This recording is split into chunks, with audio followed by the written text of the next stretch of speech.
Okay. Good to see you. Good to see you again. Yeah, thanks for coming up. How's the flight? Pleasant. Pleasant. Yeah, pleasant. Easy. I joke. I say neither of us is the biggest fan of traveling. I think. No? Not to we travel. do it pretty hate frequently, to but fly. yeah. So thank you for taking this time and Yeah. talking to people with both of us. I want to jot some notes while you're chit-chatting for a little bit. Just Sure, questions yeah, I yeah, want yeah. to prepare for. Sure.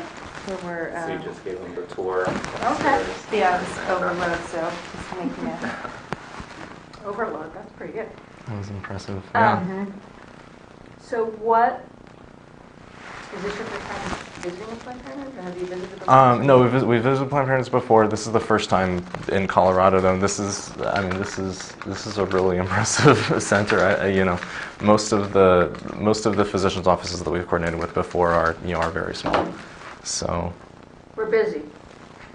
Yeah. Is it now? I'm guessing though. We didn't see too many people in the waiting room as we came in this morning. Is it?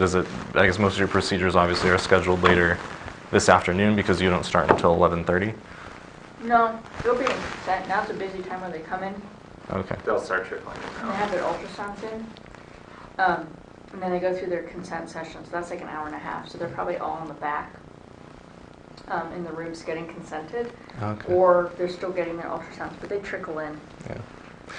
By the way, so logistically, I should just say at 11 is when Panera is supposed to be delivered.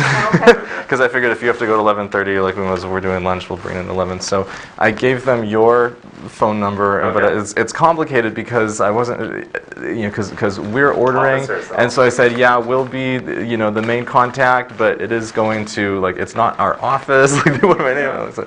So I think We'll they'll work probably it out. either call you or me, and it'll be around 11. And Okay. yeah, No, downstairs. yeah.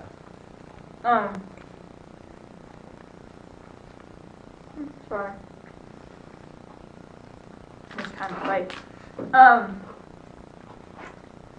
so, yeah, we usually see about 20, anywhere between, 18 on a light day, but up to 25 patients a day. Obviously not all in the gestational age that you're Right. interested in. But you want mostly over 14s? Yeah, yeah. And it's possible depending on there's two factors. Number one, there are some good scientific reasons why researchers are requesting later gestations. Some of it is artificial though, just depending on, how easily our tech or our new tech or however that's all going to work out can just find what's being if you can kind of play with that lower range, I think, if the specimens are coming out more intact. And so that, I guess we'll kind of get a first-hand look at that today, later on. How many procedures are scheduled? Can I interrupt yeah. just right there when you're talking about an intact specimen? So how many of those do you see? An intact Yeah, specimen? within. So what's your volume on an average Tuesday? With just second tries? Mm-hmm. Or maybe 5, so anywhere as low as 3 up to 7. Okay. All right, and so intact, can you Intact, judge? so we do basically D&Es. Intact is probably less than 10%. Less than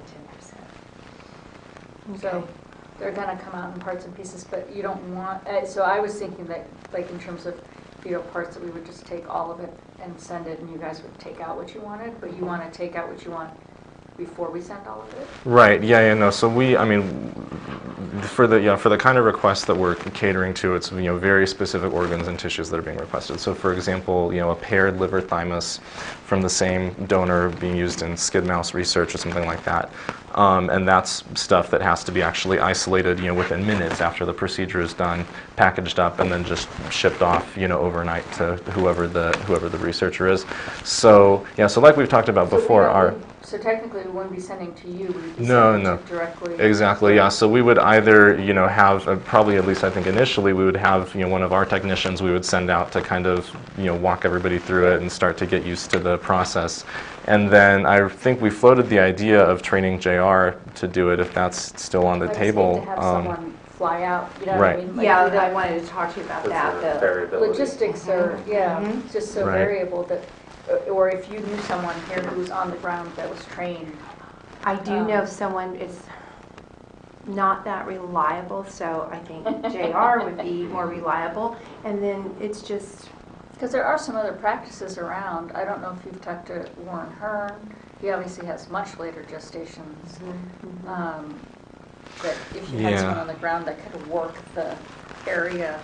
so I'm just wondering if so you have one doctor here a day, is that what I heard? Okay. And we do So- Tuesday through Saturday. So if they know that what we're looking for is intact and gestational age later, are they able to? And I'm ignorant in this, so I'm relying on you. Are they able to adjust or the technique to provide that, or is that just No, because we no? don't, it's not like we do inductions or anything that we would have an intact, delivery or of any type of, or anything that we, so it's really hit or miss on how everything comes out in the cannula. Okay, and you can't control that at all, and it's just what presents. Yeah, I mean, sometimes, if someone delivers before we are able to see them for procedure, then we are intact. Uh-huh. But you'll That's never not know. what we go for. Yeah, We try yeah. for that to happen. Okay. Okay. So, specimen quality, what? I was just thinking about the logistics with the tech. What I was going to say is the data you sent me on the gestations over what I guess it was January and February was really helpful, and that made it a lot clearer to me what we were dealing with, because it's interesting because on the one hand, it's great that there's procedures 5 days a week, Tuesday through Saturday, so there is you guys are processing a very high volume. Which is excellent, but on the other hand, because it is like all the gestations, literally it's just every day spread out the whole time. So if we want to take advantage of of that higher number of second try cases that are available, you've got to have somebody stationed here the whole week. Otherwise, you're going to miss out because Right. it's spread out over that time period. So. Yeah, so I think the idea that you suggested, a while back, I think was the right way to go, to have two pieces where, one would be the first would be to have one of our techs, which might end up, and I guess we need to talk about that a little bit more. I don't want to throw everybody into something We could hire before. somebody. Yeah, we could hire. someone. Right, I mean, or With the or we would background hire or somebody, whatever or it is. Yeah, however yeah. we would do it. Yeah, Do you someone. have people in mind for that? Do you have any? No, so, okay. No, We'll just I mean, need- we But want it's a someone- possibility. I mean, we can always float someone by, and if you have, How are Yes. you open, to that? Yeah. Is that, okay. yeah, definitely. I mean, it's easy for him if he's already here to be able to Right. add that. Right, it just Yeah. makes it. Because so my much- office is based downstairs Mhm. and everything, so Mhm. I'm just within walking distance. But Mhm. And then you're right here and know what's available. And so that's one Yeah. piece of it. The other piece would be just our relationship, what we're, so we can keep those separate. Mhm. Okay. And I think the lawyer had kind of done a little bit of work on how to keep that separate with you too. yeah, we still need to work Some out that logistics details. around that. In terms of the CDA that you had requested, Mhm. that would, from what we've had with the university, the lawyer is still going over it and everything. Oh, interesting. Do we So, know that? I mean, they haven't gotten it Yeah. kind of pat yet? He hasn't redacted it, I think. No, not yet, no. So, He Okay. had another court case that he was mediating. I think he got sidetracked. Okay. About how long do you think before that would be in place? I'll have to follow up with him again. I heard he was going to have that for us by today. Oh, really? Oh, he didn't reply back to me. But sounds safely within the month. Yeah, yeah. Yeah. Okay, okay, Yeah. all right. Okay, so then that's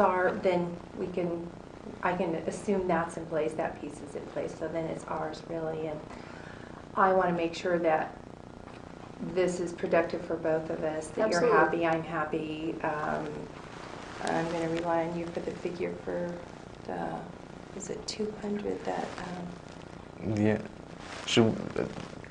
Do we want to talk about that now, or to let her? I do, You do? Okay. yeah. Um, I'm going to fade, I can finances? tell. Yeah. Especially the travel, you Yes. you have to get in so much the right I away. do, and yeah. So the one thing I mean, I guess I don't know is it going to be based on what is requested or what is obtained, or just a flat fee no matter what it is, or? Okay, I think I mean, you our could speak big to thing- that specifically, yeah. but I'm generally just looking for what will make it work for both of us. So obviously, we want product that we can use. Yep. That's, and,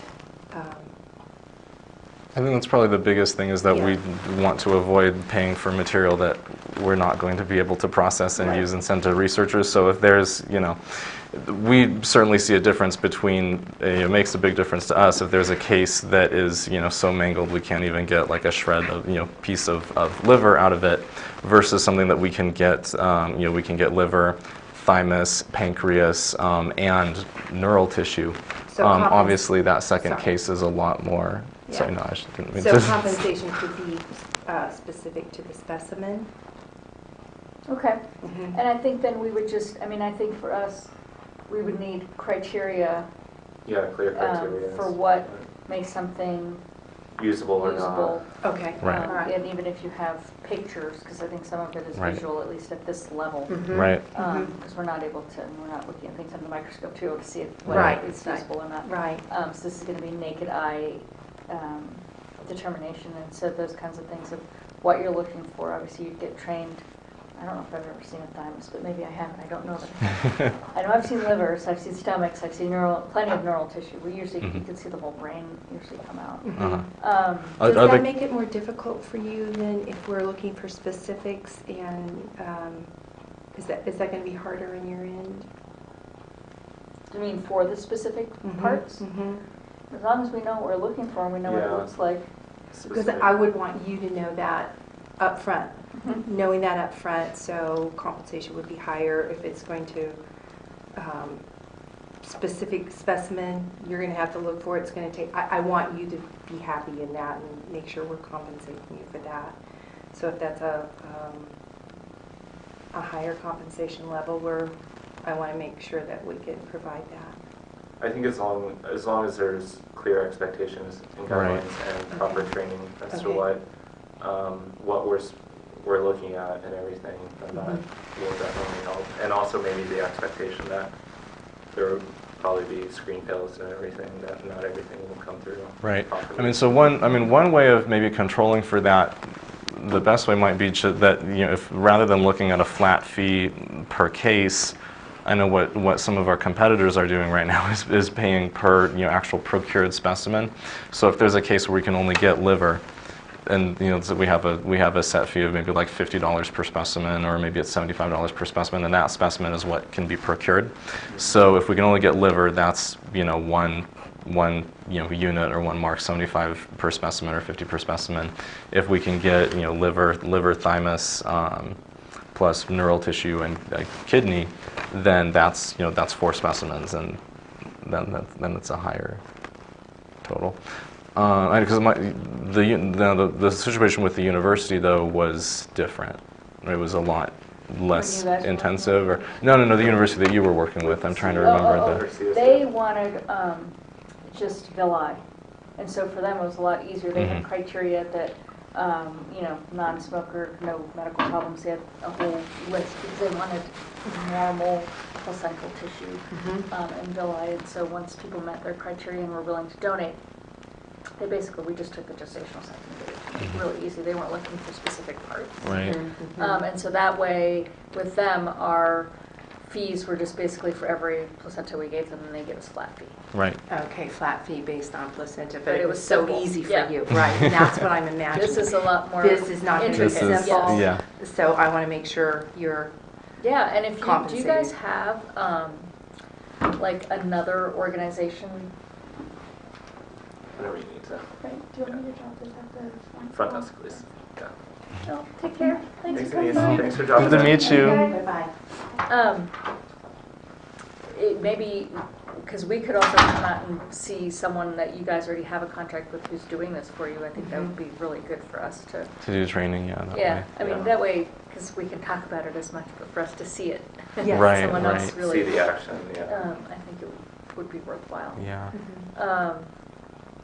Because then we can see what kind of processing we're doing. And then that, we'll have to walk you guys through I don't know if you guys talked about the processing that we do downstairs, and like, I mean, they're, right now, like the uterine contents, because we use a little bit of wash at the end to wash through everything into the jars, so they're going to be exposed to water. I don't know, and I think, do they put chlorine in there? A little bit, yeah. But Oh. but Jen, That's good to know. It's important to know. when I talked to our lead nurse down there, she said that procedure can be modified. Right. So they can pick that up. Yeah. Right. Yeah. No. Yeah. Obviously. But obviously, there's going to be a water wash. Yeah. No, that's actually probably helpful for Okay. for our tech in Because we order to. can't see. Yeah. Exactly. No, we wouldn't be able to see it either. No, it's really chemical contamination is the only kind of contamination we would really be concerned, which is why for providers that use DIG, there can't be any DIG because it nukes the stem cells. No KCl, no chlorine. I mean, I don't know. Maybe chlorine probably isn't as bad as it, but I wouldn't be comfortable sending a researcher samples that had been washed in chlorine.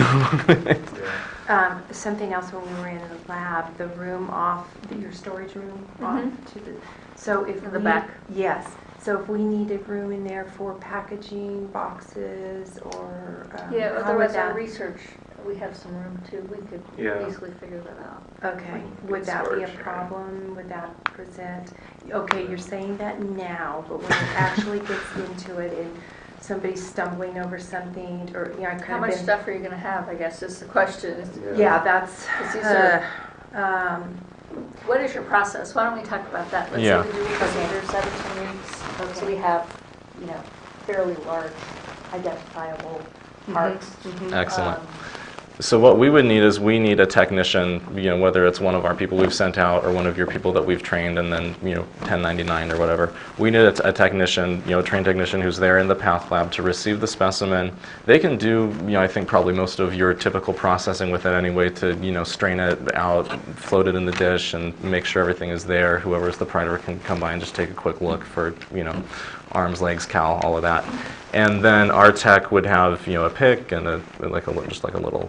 It's not unlike an ice pick, and just like a little rod, just kind of to poke around with, Okay. plus some tweezers, and just like dissecting tweezers, some dissecting scissors, and they'll have their list of what they're looking to procure that day.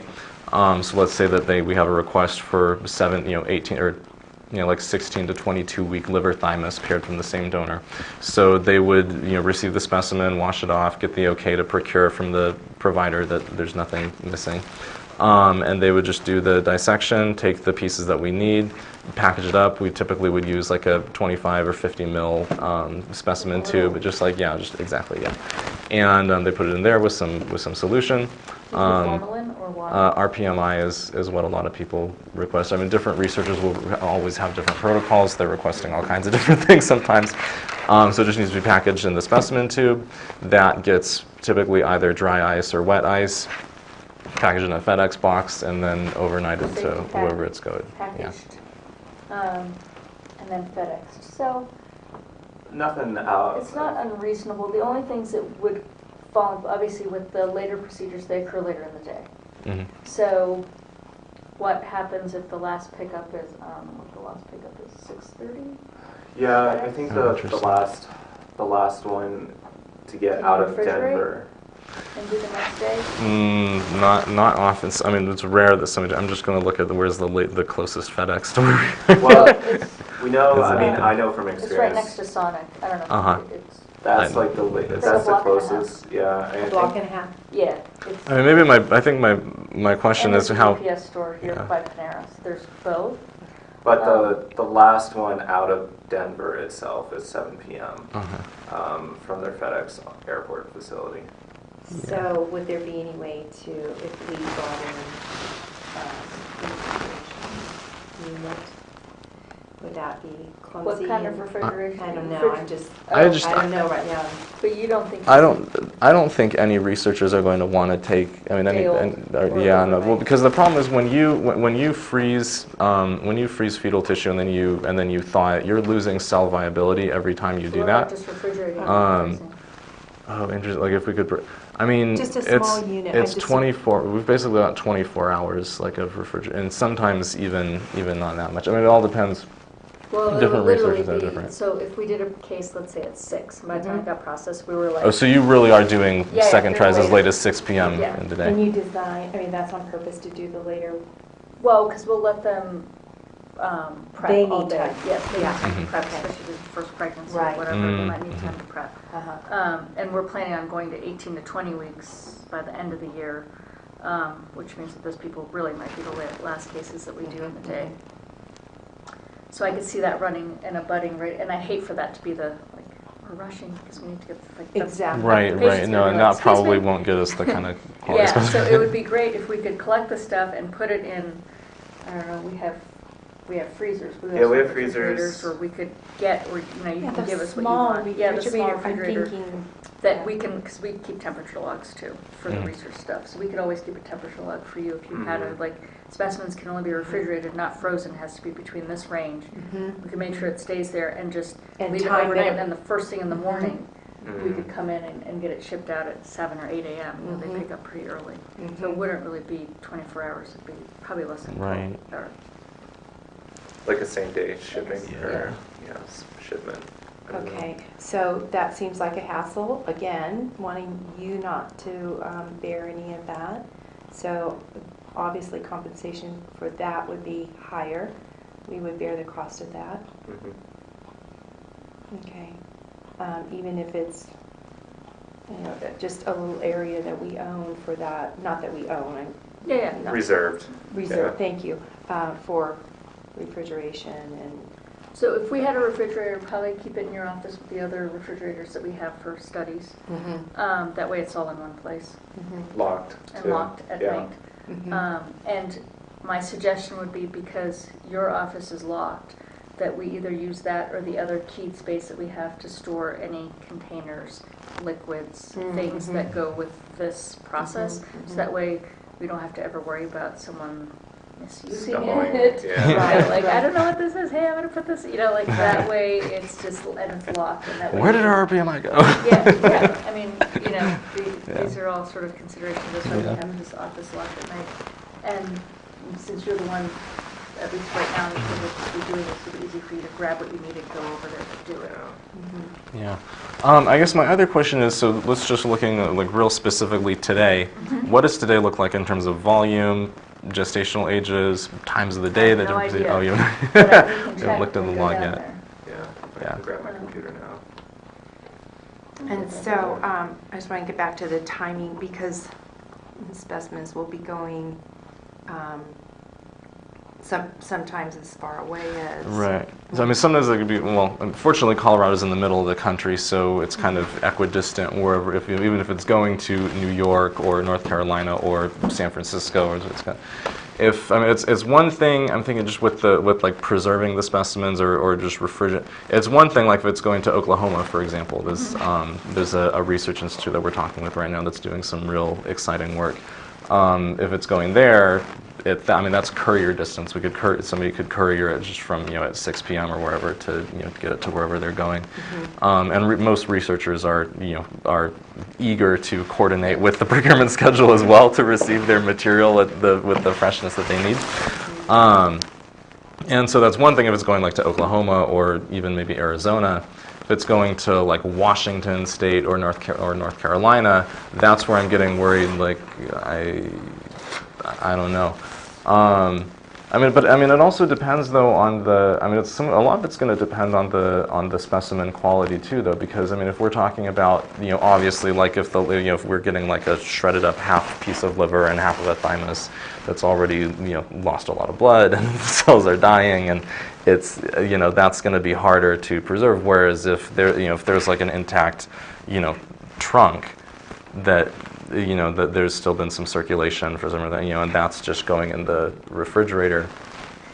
So I don't those see that being a problem. parts are if we going to be have that viable for unit, longer. If we're able to have that area. Yeah, and I mean, these are small jars with small Right. specimens, so technically we could put 100 in there, Yes, In a small refrigerator, you can get that in there. Right, okay. So I guess from my standpoint, I would be interested to I'm interested in seeing what all of these specimens are supposed to look like. Right. So I know what intact. You mean like how intact? Yeah, yeah. Because Yeah. I mean, I think for the most part, at least what I see, it looks intact. But what do I know? So what's ideal is, is the organs that are being requested, those should be intact, because the thing is with stem cells, there's only a certain ratio of the number of the stem cell you're looking for within the tissue type that you're dealing with. So and they also tend to be a little more fragile. Mm-hmm. So the more physically macerated that the tissue actually becomes, the actual number of viable stem cells that you can isolate out of that, if you're a researcher, is just dropping. Yeah. So that's the concern, is because it's kind of ironic, because they're not even necessarily using the entire liver, the entire thymus, but the cells that they do want to get out of it are have to kind of be protected by the whole tissue being still having its integrity. So yeah. So so you don't have that piece of it, we have that piece, but yours is the method that you're using, your technique during procedure. If that could be, if you knew what an intact looked like and how to preserve that, would that be something, this is what I don't know on your end, is that something that you could adjust, or your procedure? Well, the thing is, unless you're doing well, I guess I would have this question back to you. Are you working with people who do a procedure that delivers? Well, so for example, without KCL, because I feel like the people that would do induction are probably doing KCL or DIG. It doesn't have to be induction. What's ideal is some providers will, for example, if there's a request for liver, if it's a D&E procedure, can be conscious not to crush certain parts. Sometimes converting to breech under ultrasound guidance. And that's something, Dr. Nicotola is pretty good about that in LA. But she must be doing 20. Oh yeah, she's doing up to 20 and and later, later, so it's a little different. 14, 15, Right, 16, you're not you don't really it have doesn't that really kind of control. happen that way. Yeah. Because Yeah. everything's so much smaller. So we'd have to see. And for those cases, are you really doing D&Es, or is it an aspiration, or I don't think I know enough about that mid-trimester techniques. It's sort of both kind of. Depends on the case. A lot of times it ends up being mostly aspiration, in which case things could be more intact, just because as long as they fit through the cannula, no one's crushing anything. Yeah. What do you extract with forceps at that? So say 15 or 16 weeks, if you're doing kind of a combined, just a cow. But usually, when you get to 17, 18 weeks, because we do some of those, and that's when you're doing a lot more of the D&E, and you might get larger. So that's where we'd have to do a little bit of training with the providers on making sure they didn't crush, or were able to. So it's a matter of just training, it sounds like, to a provider.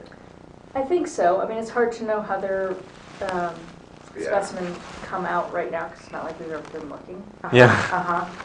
Right, it's not your, We haven't been looking, so it's, we have to kind of see the baseline of how things are getting extracted now, and then see if we could do any work with them to maybe be a little bit more gentle. Right.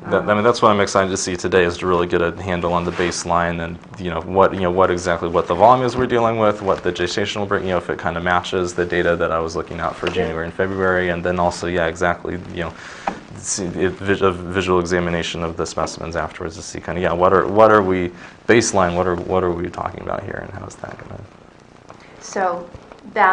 So our answers will come, I think, after we see that. But just hearing that, yes, you could be open to the training providers, that if they needed to adjust their procedure. Yeah, I mean, if it wasn't Yeah. a major deal and it Right. was just some tweaks, I don't think it would be a big deal. I'm just not sure that that's gonna. I don't know. Maybe it will make a difference. It'd be interesting. Have to watch. Oh, you're wondering whether it would actually make a difference with whether practically it. I'm not understanding that. What is what you're thinking, or what's your I'm not question? sure if I'm not sure what kind of, because even if you are gentle, you still don't know what you're doing. Right. For later second try cases, breech presentation bigger makes a difference, huge difference. Yeah, with the later, but they're larger. Right, with the larger. Yeah. If we're talking about 14 to 16. Or even 14 to 18 Or weeks. 14 to 18. I'm not sure Yeah. how much of a difference it would make, but Right. I'll be curious to see. Now, are you? Especially in 16 to 18 weeks. Are you guys still expanding your gestational age to 20 in the near future? When is that going to? By the end of the year. By the end of the fiscal year or by the end of the Calendar year? Okay. Okay. So after we get that information, after we observe, and then we can know, or I think you would know more about how much. Yeah, and I can talk to Deb. Are you guys contracting with LA?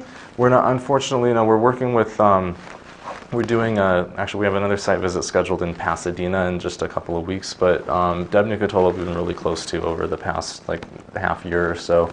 And her affiliate is partnered very closely with a tissue procurement organization out of UCLA.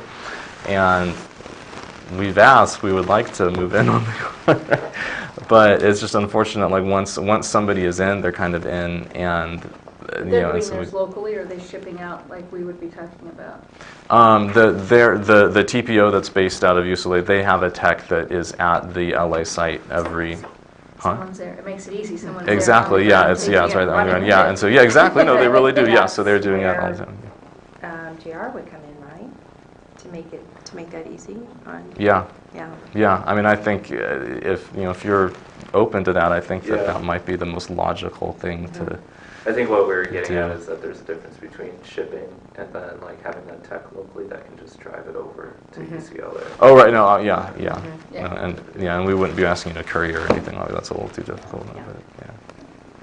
But, He's like, oh well, maybe. Well, I don't know if I want to. So there's a couple different things, right? There's the logistics of the procedure that we'll have to work out to make sure that we get the specimen, and then also some of it will be a little bit of forethought and planning on what happens with the procedure that goes too late or the day goes too late, and we have to make sure that we can refrigerate and do all that stuff and it gets done correctly and then shipped first thing in the morning.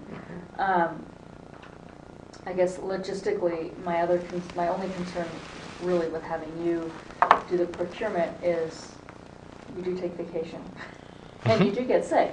Yeah. So Who's what the kind of backup? backup or what kind of So the person that I have in mind would be excellent for backup. Okay. For regular, probably not so much, but so we could cover that. Okay. That wouldn't be a problem. Have you worked with anybody else in Denver or outside of California that you have dealt with these types of logistics that we're talking about? Where it's it's not your immediate area where you're like, we're here, now we're going to No, that's why it's been complicated because we're very new. And we're a startup. We've only been around for about a year. Most of what we've done in the past year has been we process a lot of adipose tissue from a couple different cosmetic surgery centers in the Los Angeles area, which is where we're based. And we've worked with a couple different just physicians' offices that do OBGYNs that do terminations every so often. They've been highly unreliable, very small volume, and it's not been really a beneficial situation for either. Because we've not promised, but we've said to some clients that we could get things, and then if they're not having the volume and not being able to satisfy the clients. Yeah, that's not. So what's your background? My background is just bio. You say psychology? Cytology. Well, yeah, molecular bio. I did graduate research at UC Davis, and with the focus on humanized mouse models, which is where you have an immunodeficient mouse, or sometimes a rat species that is basically it has no immune system, and that's the mutation that they've developed in it. And so then you can engraft tissues from any other source, and it won't be rejected. So specifically, you can take human fetal liver and thymus, or even just the progenitor cells from those, and engraft it into this mouse model, and they'll grow, they start producing the human immune cells, and so you reconstitute a human immune system in that animal. And so then you can be doing all kinds of disease testing, drug testing, and they're developing a newer version of the model now for neural tissues and for neural applications, not just immunology, which is really exciting. Yeah. So. And then how do you guys know? What's your background? My background, I go way back, and working in clinics back in scary times. I mean, not that these are good times, but Relative. Right, and really working with patients, and And then just knowing how that affect the stigma of it all. And then it was actually my niece who was working with researchers, the college that she attended, and this idea just came to me that what a way to take a positive thing that can come from a difficult time in a woman's life and help remove that stigma, that the emotional element of it, because that's what I dealt with working. Where did you with work? in Southern California. In Southern California, yeah. I don't even know that the clinics are around, but so long ago. But so talking with my niece, and then she introduced me to Robert, and then I did just. Oh, cool. And you guys created it yourself? Mm-hmm. And it sounds like you have significant competition. Is there competition? Oh, yeah. Are there? Yeah, yeah. Are there people doing There's stuff that do that? in Colorado, none that I know of, but there's definitely there's quite a few in California. You know what? You know, People are really nice here. Yeah. We are. That might be a good idea. I have We're several on the friends who've satellite moved office. who've moved from California to Colorado, and there's Mhm. definitely there's over the past 5 years or so, there's been kind of an exodus Shit, from yeah. Mm-hmm. yeah. A lot of sun out here. This will be my 12th year. Mm-hmm. And where were you before? I was a fellow, so I was in. It was all my training. I was in upstate New York, New Hampshire, and Mhm. the whole eastern. So you probably really love it here. I do. Who did you train with In for the family planning my family fellowship? planning fellowship, Yeah, I was with Sternberg and Schaff in Rochester. Yeah, I don't know. And you've been here 12 years, you said? It's my 12th year. Okay. Okay. But yeah, so, we do procedures here Tuesday through Friday. We also have a few other surgical sites. We even have the surgical sites in New Mexico. And I don't know if you've talked to Curtis Boyd and all of them.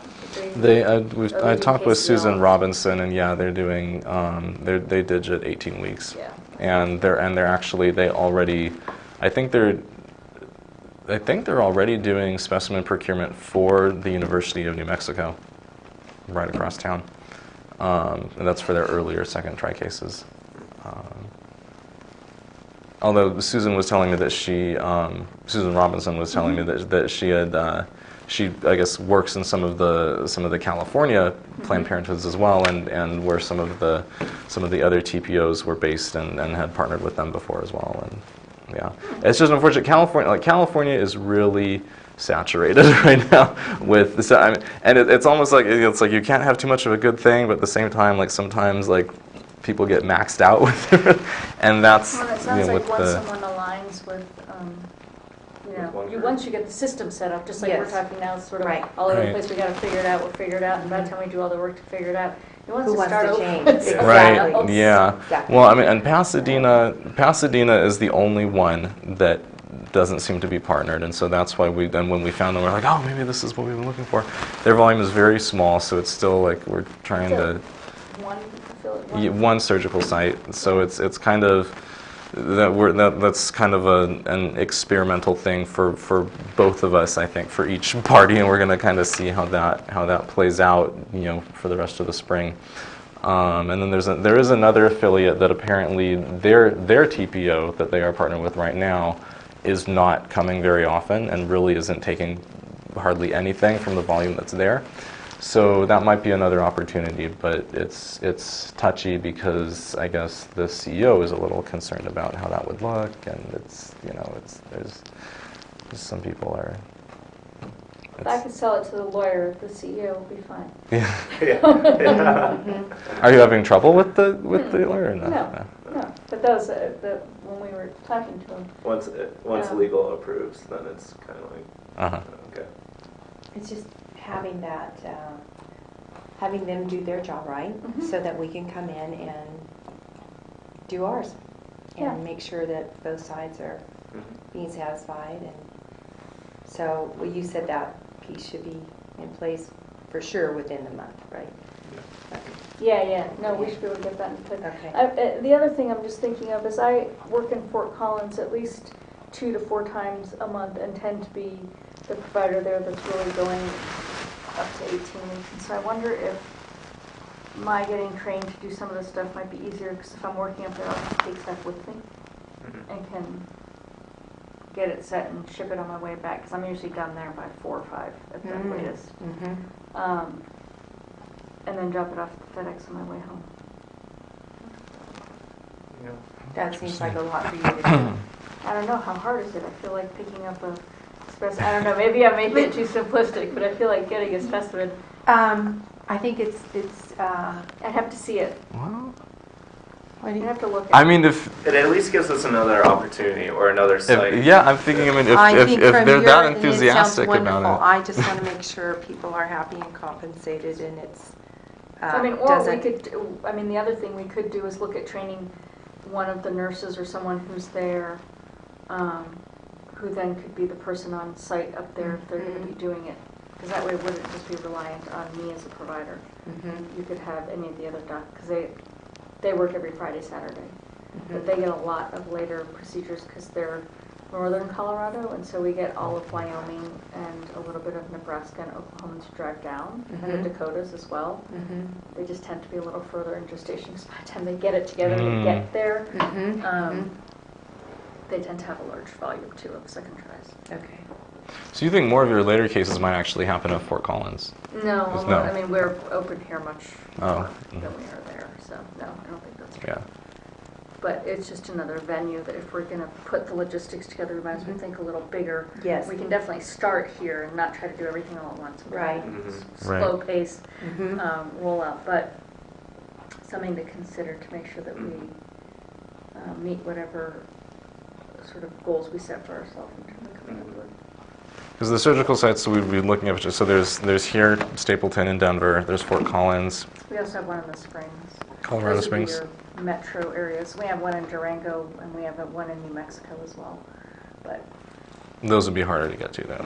Yeah. Those would require a separate dedicated person. I mean, New Mexico people, so it's funny, because New Mexico clinic is staffed by the UNM providers. So, and it's weird that they would then be getting specimen from Boyd's clinic and they wouldn't just take it from me. I don't know how that works. I mean, sometimes, I guess, Who I knows? mean, It's, yeah, what I've heard is that, sometimes, hospital practices don't, or university hospital-based practices don't have a very high volume. Maybe University of New Mexico is different. I mean, you would expect it to be different because they have a big family planning program, so but. it's our surgical clinic that they Oh. go to. They work at our surgical Oh, clinic. okay. So they don't do procedures at UNM. They have a small clinic. That's what it is. It's small, yeah. So if a UNM researcher, in the bio department wants material, they probably get it from Boyd. Yeah. That's what I would think. So in some ways, I guess we're all forging new territory because we haven't done this sort of from afar where you guys aren't on site. Right. And so it's a little, you guys probably have a little better handle on the things to envision as logistics that we need to work out versus us who have never done anything. I mean, we've worked with, so when we did this in Fort Collins, which is where we had the CSU, the Colorado State University, come and do the placental collection, I think we told you before, we would just call them and be like, hey, we have samples. They're like, great, we'll be over. It's probably what LA is doing with, their person on site. Hey, we have a person, okay, we'll be over in 5 minutes. Great. Come over with the cooler, pick it up, and they're gone. And obviously, there's a few more logistics with all of this. And is there anything with FedEx or anything that has to be worked out since it's human tissue? Yeah, I think the FedEx part is easy. That's the easiest. That is the easiest part. Here is really the key that'll make it work. Otherwise, we just get a research assistant and price that out. Yeah. I mean, it's probably cheaper than you. Because he's a coordinator. I was going to ask, in terms of, so we talked about, or we'd emailed back and forth, and with your attorney, the kind of prototype materials transfer agreement that we use, currently with some donation centers.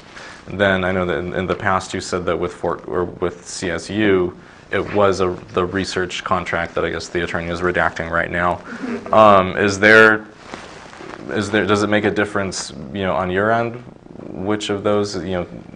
what that needs to I mean, look I'd like? have to or- look at that original one and look at yours, see what's in it, but of course, we're doing some slightly different activities for you than we were for them, so just making sure that all the language, which I'm sure that's the lawyer.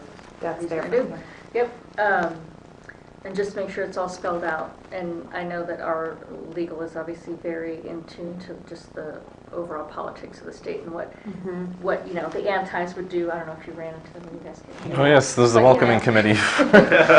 Yeah. With the welcoming committee, how they respond, you can imagine where they would run with this, like, they're selling body part, And so I think he's sort of making sure that all of our ducks are in a row, that would never be an issue. So. I think as long as legal is Is okay fine with with it. any contracts that we can work out, whether it's. And that's why we do it illness through or- research, right? It makes it a lot different to come through research programs. No, this is research just like we also collect specimen for a bunch of other studies that we do, whether it's cervical tissue or anything else. So that's the key then, if I'm hearing you, that it's research, the attorneys will frame it that way. Yeah. And there's not a problem, or would there be a problem that, I'm just trying to foresee any problem that an attorney would say, well, no, this is not going to work, or. No, I mean, I think the other sort of PR piece, right, the spin on it is that this is stem cell research, right? I mean, this is going for stem cell research. It's not for that we're selling a liver to someone else for transplantation. It's not that kind of, it's not organ sales or anything like that that would otherwise be, that someone could take out of context. Okay, so as long as they have the language in place that frames it properly, then. Yeah, and I think it makes it easier too to know that these samples are going to be going directly to a research department or a researcher and not to like some warehouse where the, you know what I mean? It makes it a lot more legit. Right. That, University of Pittsburgh or wherever is going to be receiving a liver or thymus or whatever it is. Did you have any concerns about like staff attitudes or anything like that? Are they all supportive? I actually think that we get a lot of patients, especially because of the CSU work that we're doing. There's a clause that we just put in all of our documents because we try not to do something like this is specific to your site. It's very complicated. So our patients oftentimes read in our consent form that says if you consent, we might take your products of conception and use them for research if you consent to it. And they'll be like, oh, can I do that? And I'm always like, we don't do that here. So I think some of them would actually be fairly satisfied to know that, they're having their termination, but actually those products are going to get used. Yes. It's like what you were saying. Right. That something good can actually come out of it. I think a lot of the patients would really be pleased with that opportunity. So. In terms of your clinical staff, though, I'm saying, because sometimes that's a concern that some people aren't fully on board or have different hang-ups or, No. I mean, the only thing they would be worried about is just you're being in the way. Just the logistics of it, like, how long is JR going to be there? What's he doing? And I feel, to me, it seems like with how quickly we process and look at stuff and can identify things that I feel like it would be fairly easy, but I don't know. How are they going to feel when we're there today, as far as being in the way? That's okay. No. I mean, because you're not permanently there. You know what I mean? Right. Have they been told that we're here They know that you today? guys are coming. Yeah. Yeah. Okay. And Yeah, and And we'll go lunch down. helps too. Food always helps. Feed them, feed them. Yes, feed them. okay. How was that received, though? I'm just trying to take a temperature. When you told them, did you sense any? Oh gosh. Oh, no, they're always like, oh, great. Okay. All right. Kind of like roll with it. And they understand the positive. And, okay. I mean, it kind of depends on who we talk to and who's working today. Most of the people will probably be the same. There might be a few new people who are like, what? I didn't know. 'Cause, they weren't on the schedule before or whatever. So, but we'll make sure that you guys get properly introduced to everybody. You met C this morning. Yes. She's awesome.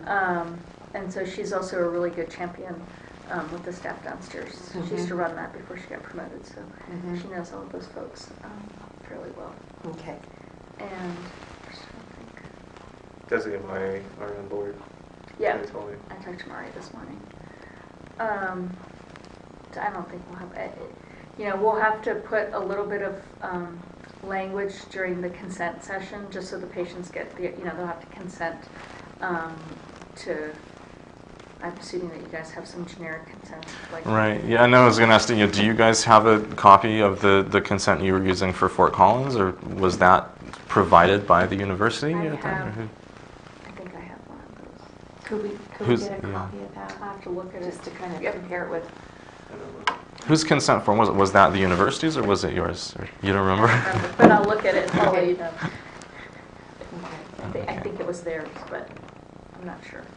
And I think it was a pretty standard consent. Mhm. But I have And then as far as it sounds like your affiliate is fairly independent, so as far as any oversight or clearance from PPFA National, is that necessary for you guys? Or? Just a registration that says we're doing this study, Mhm. and the study is ongoing specimen procurement, which we've Yeah. done for other entities before. They've had different specimen, obviously, where we've collected more pap smear samples and stuff like that. But this would be a specimen procurement, and we just register it with PPFA and close it out whenever it would get closed out. And the only thing you have to do is interim reports. Occasionally, they've never asked. They've never asked for one. Okay. So it's just a, Just a registration, so they Just know a everything that's formality, going on. really. Yeah. A lot of it. They know we have good relations with PPFA, so they know that we're not just running on our own. okay. Doesn't place any more burden on you, then it sounds like you don't have to. No, it's File not. reports It's just and- it's just a routine. And we don't need IRB approval because it's not a real study. I'll have to check. How that would work. It's not a study, it's a specimen. But in that case, would we even need to register? I don't know, we'll have to check with PPFA. I think we registered the CSU one though. I'll have to look at our records. Okay.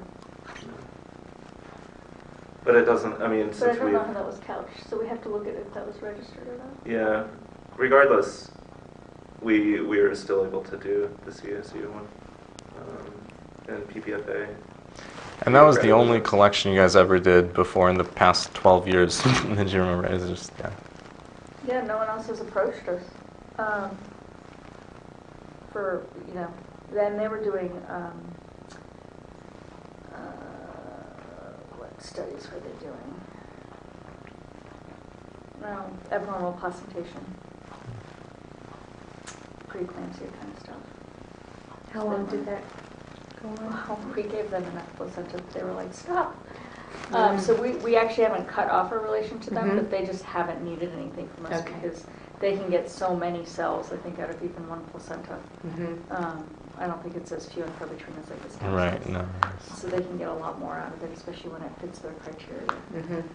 I don't know, do you guys have that same kind of criteria that they're like non-smoker? Because I think the same thing with Yeah, the it's all flow. gonna it's all gonna depend on the individual researcher. It's really gonna, and that's even like with what we were talking about the probably your that's hopefully that's Panera, yeah, they called him. I mean, that's kind of what I was thinking as we're talking about, what time of day the procedure happens, and if it gets, if we put it in the fridge. And all that. A lot of that, I think, is really going to be case-by-case basis with different researchers, because some researchers are going to be really, really strict about, within 5 minutes of the procedure, you package it up and ship it to me. Others are going to be, within 24 hours is going to be okay. And it's just really gonna, that's a real case by case. And so that's the other piece where, where it's, why we'd like to have one of our techs doing it, because we have the relationship with the research client and they can be in communication with our technician or with me, the procurement manager, about that. And there's definitely for fetal tissue studies especially, there, when there's specific tissues and specific organs for highly specific protocols that a researcher has for whatever experiment they're doing. There is a very dynamic kind of ad hoc collaboration with the researcher and the procurement agency, and so it's really, there's a lot of case by case. Yeah. Yeah, no, I get it, and that's why we want to be able to kind of get you what you need. So we'll have to work through those logistics and see if Yeah. it works out that JR does it, or if it doesn't Yeah. work out and we want, we'll have to just kind of see how it Yeah. goes. And that's why I think getting the baseline today is going to be is incredibly So helpful. what's for- the timing on that? I told you about that What time's possible your flight? conference call. I've got a conference call that might be coming in, maybe. Okay. So what is our timing look like? And like, what was that? What time That's is like your call? afternoon, like Uh, 3-ish, or Could Our be time. 3 this time, or our time, Yeah. but anywhere from 2 to 3:30. okay. I think that would so be just have to fine. wear that, yeah. Because Yes. We'll know we'll sort of know when we go downstairs what the day. We can looks check like. look at Okay. the schedule. And All right. So And when when shows up. when does it start downstairs? When I get there. You're the only physician on Yeah. today. Tuesday's me, Okay. so. And how many days are you here of the week? Doing procedures, Mhm. just Tuesday. Just Tuesday. On the Tuesday, there's someone here Wednesday, Thursday, Friday, Saturday. Okay. And do you normally find that on Tuesdays you're in surgery all the way up until 6 p.m., 7 p.m. or? Wow. There are days I haven't gotten out of here until 7:30. Oh my gosh. And what time do you get here? I get here at like between 7 and 8. Okay. I am not going to complain anymore about being tired today. But And then, I got 9-month-old twins at home that don't let me sleep, so it's crazy. 9-month-old twins. Boy, girl, Boys, boys. both boys. Crazy little boys. Oh my goodness. Your first? Yeah. Oh my Wow. goodness. Okay, I feel really bad now. Well, except that I'm 85 years old, so that's.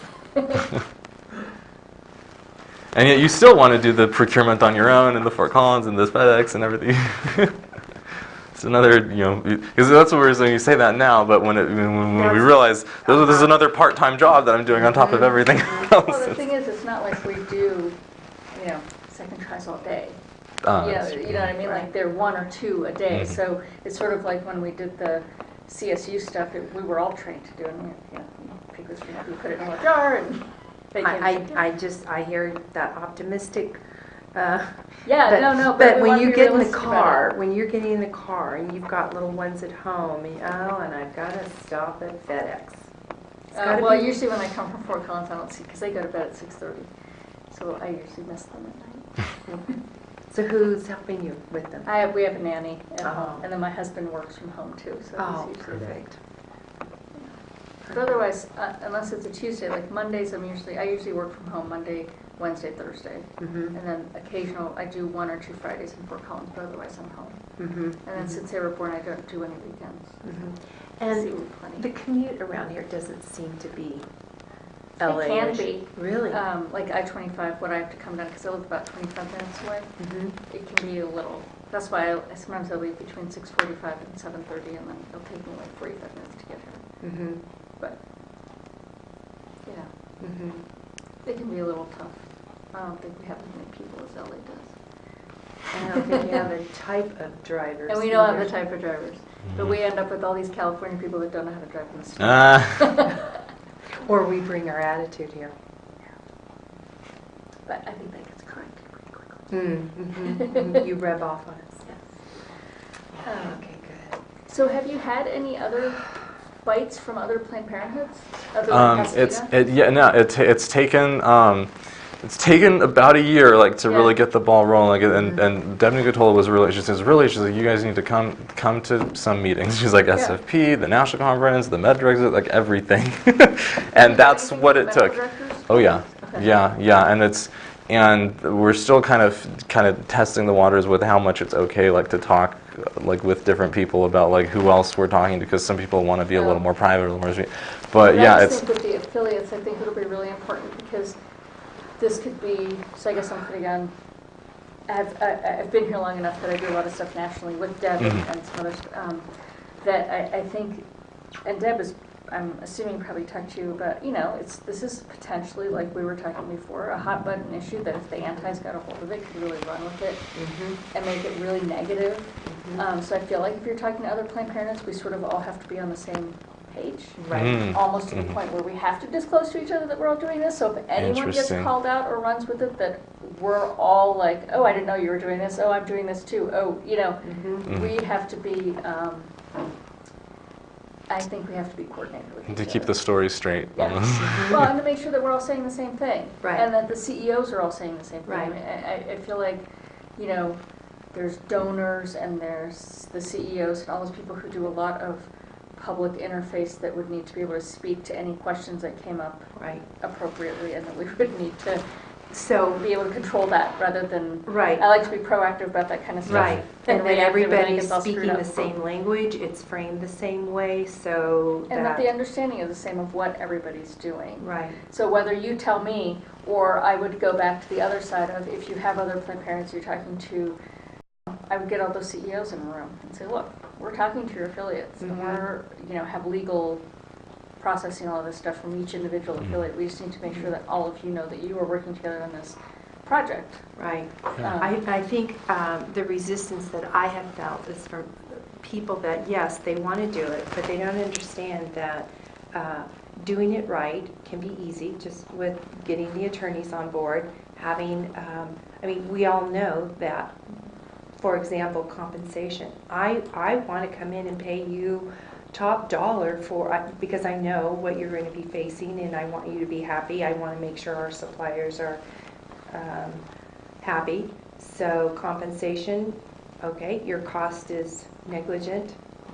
So it could look like we're paying you for Right. specimens, so let's talk about it correctly. Mhm. We all know that, yes, that's what we're So doing. processing and time. And Exactly. Yeah. So yes, I am paying you, but how we're talking about it out there in the public square, that's the Well, and I also important. think that, like, I know with my CEO, I can explain to her what we're doing. I can tell her that we've already talked to our legal, that he's on board. But there might be other CEOs and other Planned Parenthoods that either might need a little bit more conversation or might feel more comfort in knowing that, like, their friends and their partners are doing this as well. Yes. So I think that's the only reason I'm sort of asking is where, you know, because I Mhm. think that we all need to be connected Yeah. and on board in one place. Just open up and talk about it. Mhm. And some people, they get that. They're, I can't remember that woman's name, but one that was just feels that, yes, let's just get out there and talk Yeah. about it. Just talk about it right. I can't Quit remember. being bullied, and just make sure that we're saying it right and framing it. It's I mean it's a trade-off, and I think we all need to kind of brainstorm this because it ties into the larger discussion with abortion care and abortion stigma of how much do you just kind of come out of the closet and just be proud of who you are and what you do, and how much do you have to kind of be careful what you say and really, you know, time those disclosures and maybe not make some of those disclosures. And it's Most of our providers, we don't disclose, I mean, we're not sort of like, hey, we're abortion providers. Right. We don't do anything, Well, I just think- because our protesters are terrible. That's what I was thinking. Right. I don't live You in get New a York or California. constant reminder when you walk in. Oh, they'll follow to you just- home. right. Oh, really? Yeah. Right, and so we're not going to have like a Biomax Instagram or something, you know. Right? So that's the, you know, so that's Deb Vanderhei, the new CAPS director. So she and I were talking about this at both the Med Directors meeting and then also at the national conference.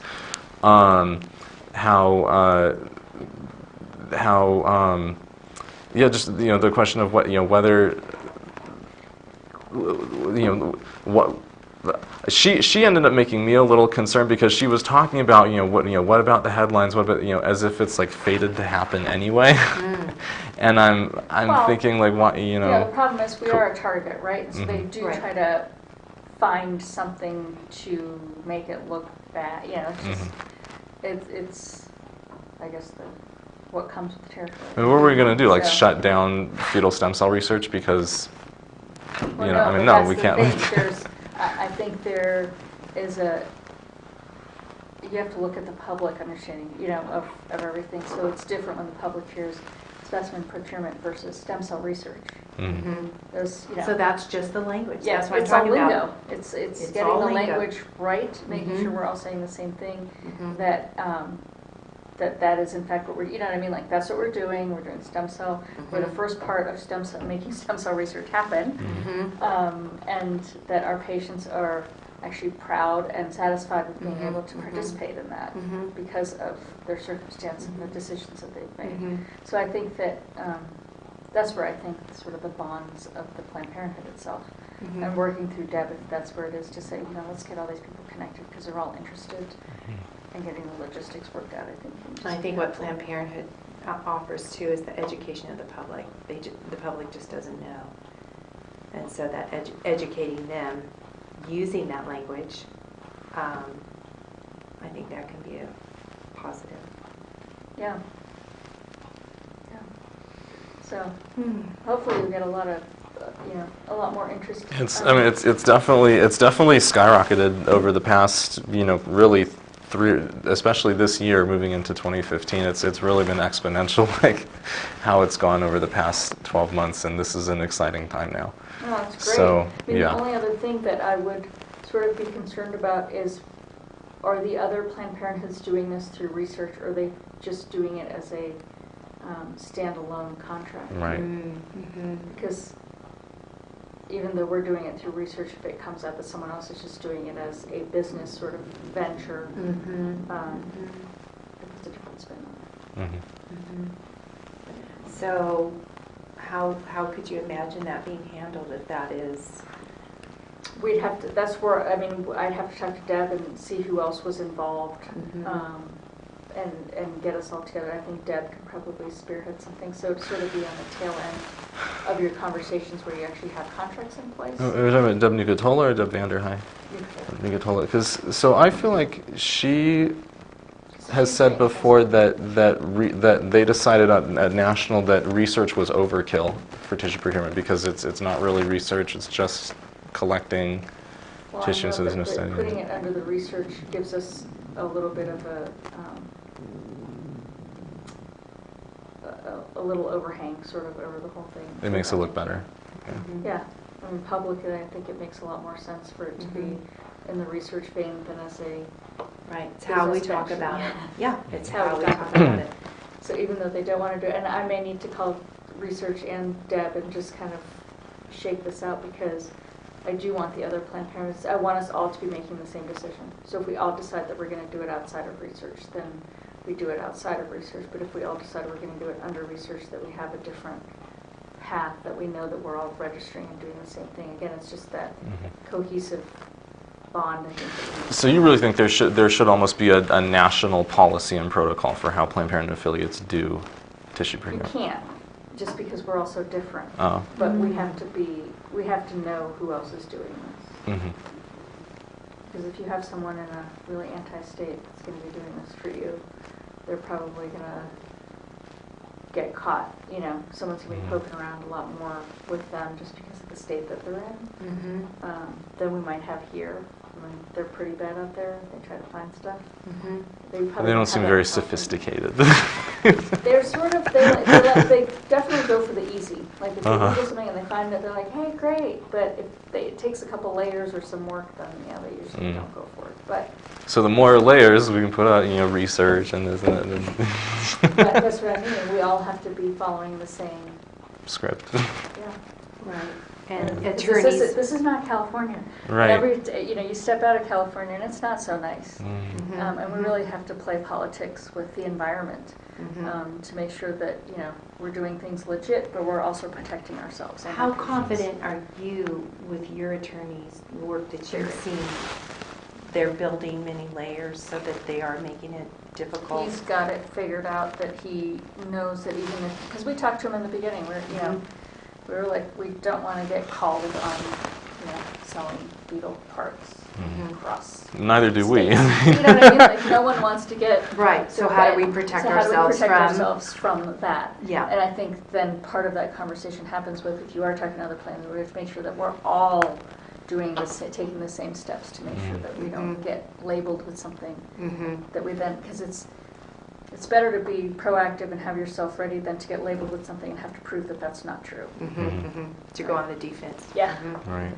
Yeah. Okay. So And you feel confident that they're building those layers and... I'm confident that our legal will make sure that we are not put in that situation. But I think that my CEO would, if she knows that there's conversations with other affiliates, would want to know who they are so she can have conversations. So again, to make sure that we're all coming from the same space.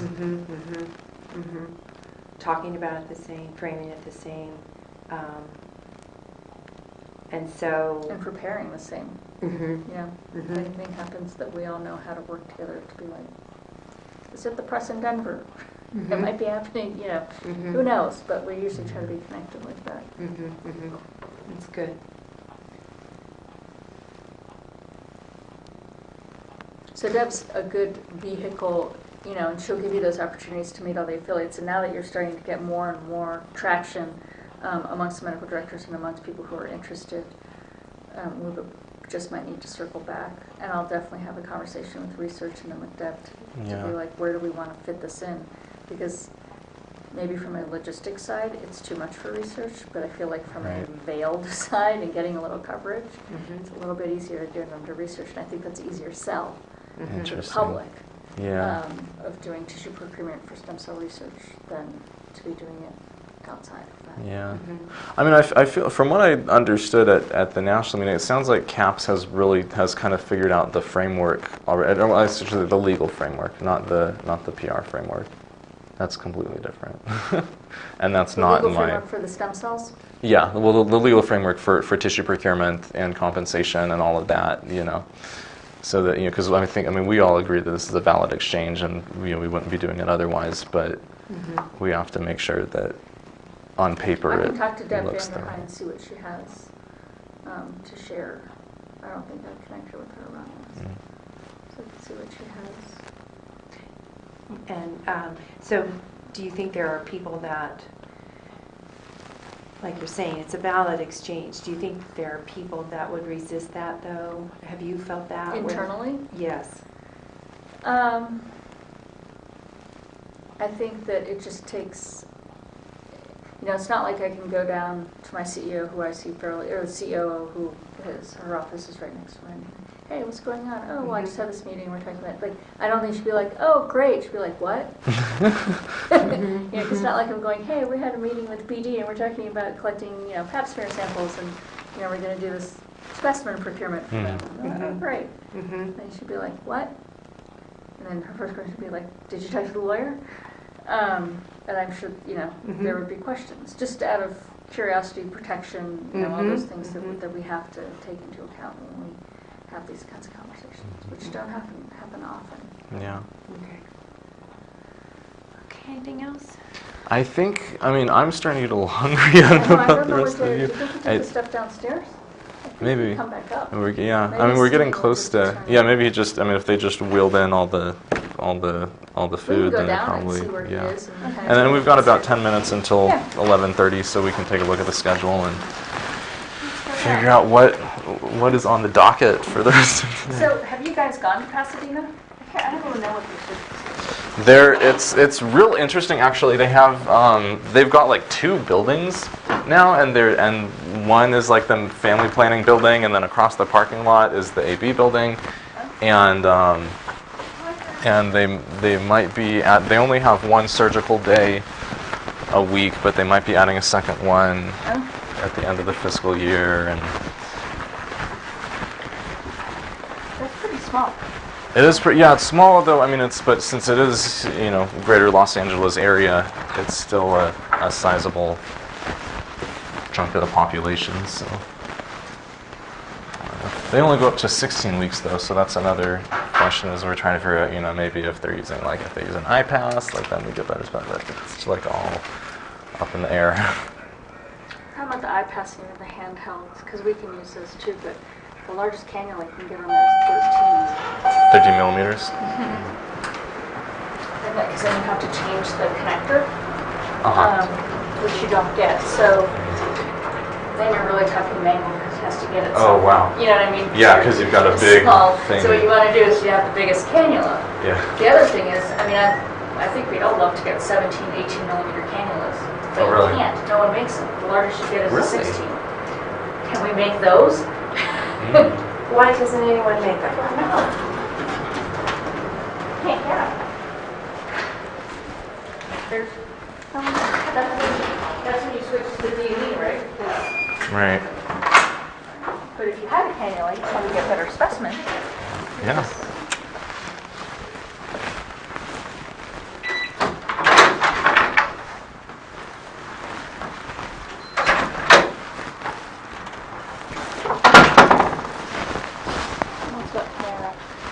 There you go.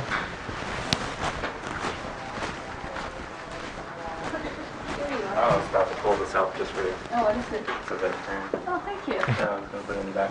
Sure. You guys want your food? Yeah. All right. Yeah. I think there's one there.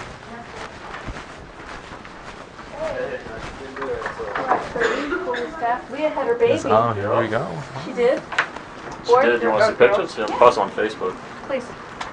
Excellent. Is there a sink in here? This is just the regular hand sink, right, for washing? Yeah, the bathroom sink. Oh, You is it just nothing? want to follow it. I kind of like kitcheny sinks better than methods of OCD. Heard it was your idea. Is there soap over here? Thank you. No, there's no soap. There's Much a. appreciated. This is Lane. She's one of our nurses. Oh yeah, there we go. Exactly. soap, would that That's work? what yeah. Lane, nice to meet you.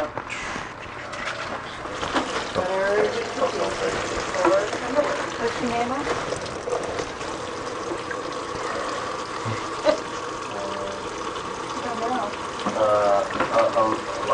Lila, I think. Oh, that's cute. Oh, there's cookies back there. There they are, out there.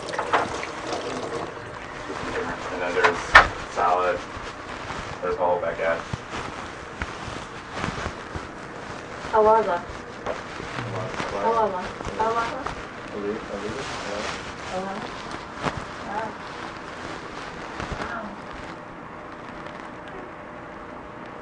Please. Excellent.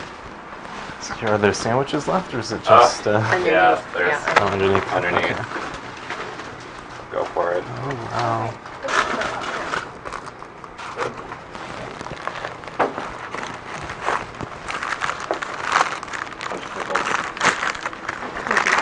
I got the Italian combo.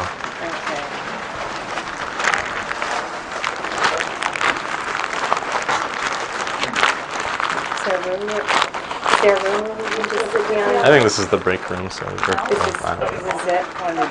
This is the break room. So they Okay. were wondering if there was an area. just want to make some more notes while. Is For us there? to sit down and talk? No, I just wanted Just for you to to make put some notes? notes. Just give them one of the consent records. Yeah. Oh. Thank you. I'll grab it. Do you want me to go with you, or are you? Yeah, I you just want- want to. Do you mind or?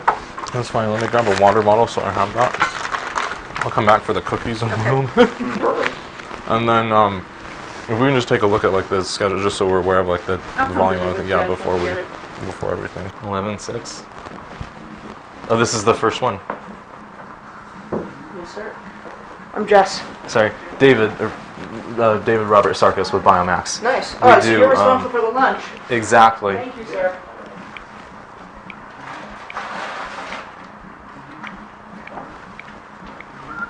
Have you ever seen this before? In pieces, I should say. We do when I did like humanized mouse model, I deal with like just the liver or just the thymus. So Yeah. What's thymus look like? If you want, we can give thymus you a is like I don't think it's necessary. You think it's necessary? Stand back. If you really want, we can give you the face the face shield. How big is the thymus? I'm not worried. Thymus is small, so this is Yeah. 11/6. Yeah. Can you see it? Okay. Can you even see Potentially, well, we'll see once it goes in the dish. That's probably yeah. Is it Dr. Go? it? Good. Go. Is it Dr. Go?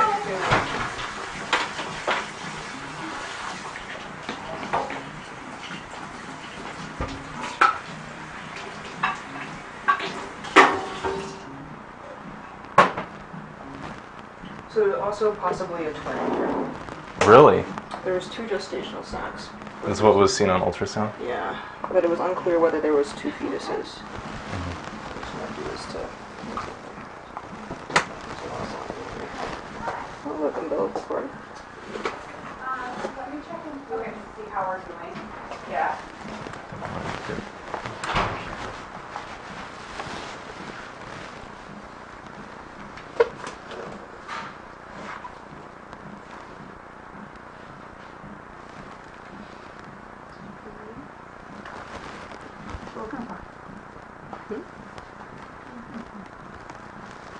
The legs. There's an eyeball.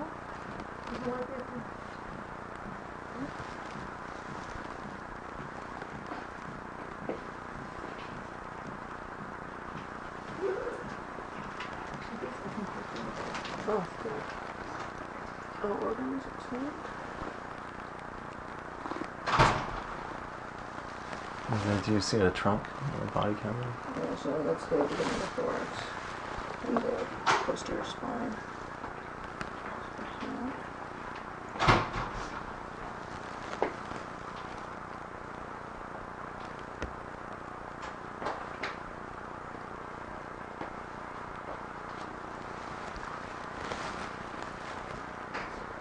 So cute. Horseshoe kidney? I don't know. What do you think there? It's sort of connected with the top. and stuff. Lump? No, Kidney lump's would not be good. kidney would be pink.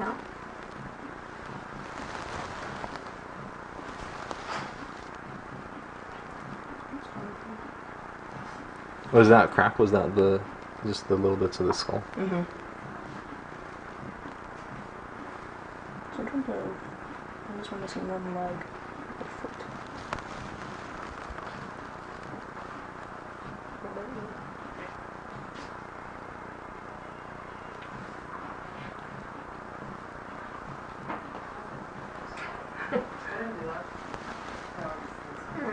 So the question is, So, Yeah, should I grab gloves in your hand? yeah. I don't think you need anything else, right? Well, I was just trying to see if there's a second set. Liver is often This isn't one. similar in color to the vaginal lining. And there's. So I'm like, why is it so difficult? Right in the middle there. Yeah, in the middle. Yeah, liver is often similar in color to the vaginal lining. The liver, I And- think, I don't think it's, no, but I haven't seen a liver in here. Is, another item. no, this is placental just sac placental with sac. the umbilical cord. Yeah. Is there a trash can? Yeah, okay.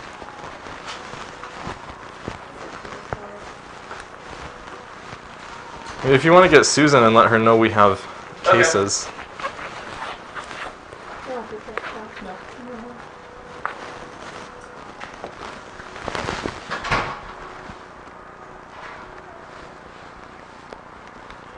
We have some spine. I see why they're all concerned about Stericycle because it's a surprising total volume there just for 11.6 of just fluid and everything else. Yeah, let me see if I can get you some pickles. What's that? Actually, we didn't see This is the placenta. Yeah. This is part of. That's probably part of the head. It's Oh an eyeball. wow, that. This is high quality. Yeah, and that's a nose. Right. Yeah, I see the mouth and everything. Oh, look, here's some intestines. Once we take those out of the water, they'll be harder to identify. But And so this is that's the this pelvis. is here we go Oh, sorry, pelvis the, with this is some rib cage thorax, right yeah, here, right? Exactly. So maybe if we can, Look, something's attached to this. yeah, if we flip this over, maybe that's stomach. How is it? If you bring it up. Oh no, you know what? This is not. This is head. I think this is the cervical spine. And then Oh, this and is so the then this this is is- the lumbar thoracic spine. Got it. So this is the beginnings of the. This is Something the hard here. beginnings of the. So maybe if I look in there, you might see heart. Possible. It looks like it's been separated. Yeah, nothing. There's also some more just stuff in here. So hi. It's possible that it's in this. So we can float this stuff out too. Did she say she's going to pick up some? She hasn't come in yet.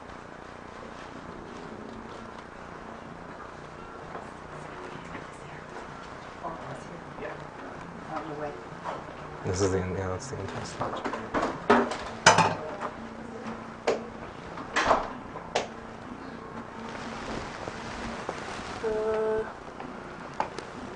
We almost got a complete cow over here with the jaw, nose, and the eyes.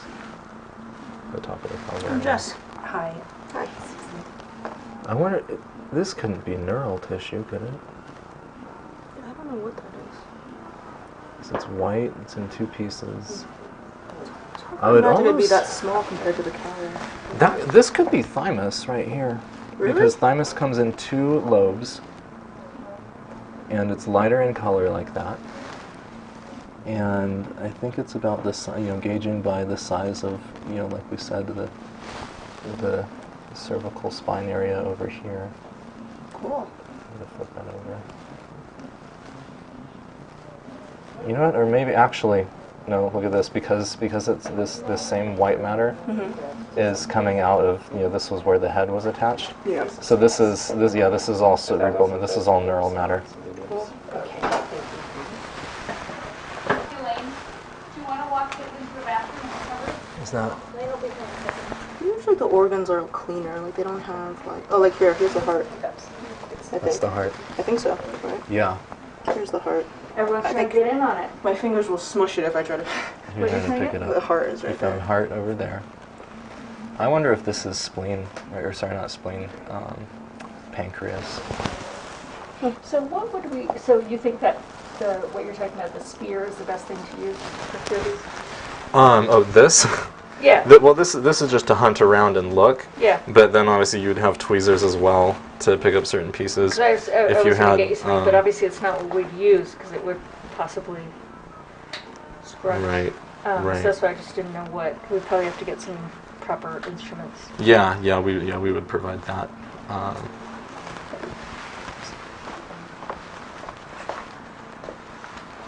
So what have you identified, Robert? What have you identified so far? So, calvarium in 3 pieces. With this is the Where do we upper. collect cow?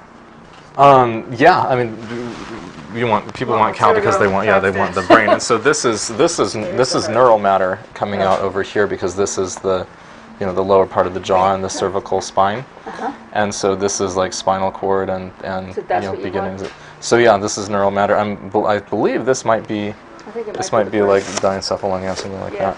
We could rinse that. I would probably rinse it. Let me see if I can rinse it a little more so it's not so bloody. I'll be able to see a little better. Is this your first case of the day? And how many total are you? I think there's about 15 that are here so far, but I still have another 15 to show up, Oh wow! So there's 30 cases today, if they all show. if they all show.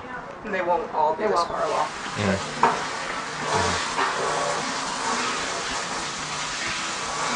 How long have you been working here? 5 days? 5 days, really?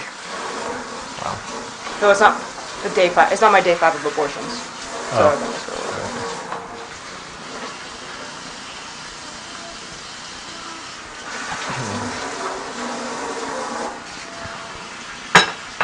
Now, umbilical cord is typically pretty easy to find, and a lot of people want that Really? as well. Yeah, umbilical cord is a rich source of stem cells. It's back.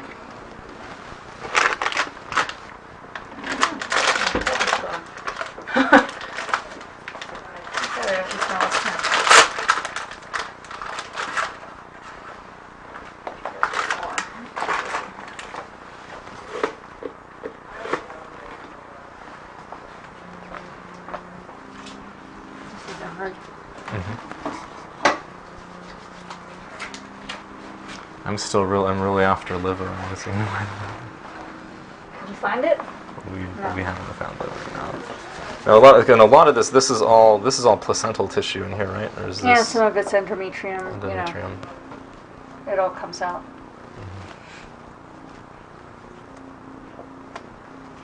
So I've always had a hard time in these early gestations finding a liver. I have not even put this on yet. Maybe switch to the medium. No, I can't. The mediums are Too big. Liver is typically it's the largest organ first of all, and it's always really, really dark. So unless this is some kind of blood clot or something, some kind of endometrial tissue, It's too soft That's though what I'm for thinking. liver, no? That looks like a Wouldn't it be a little spongy? Yeah. so it looks to me like it's got 2 lobes here connected by.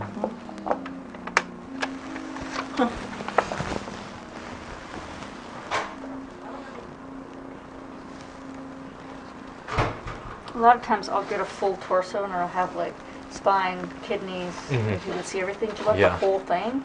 Yeah. Or you pick that apart? Oh, you mean would we take the whole torso and ship it to somebody? Not usually. Most people want Not a kidney? specific organs out No, of that's that. just But if we get a whole torso like that, it makes it a lot easier for the To find procurement. out. I mean, because you can see right now that this is this is Yeah. what a tech would be doing. Yep. And so it's already been however many minutes, and it's just it's time consuming. That's a great heart specimen right there. The hearts, I can say we usually get. It's the most I see 'em protected. I see them at 9 Right, months, because too. it's in the See, Well, this what's to that? me is Yeah. liver right here, or kidney. But I think that's liver.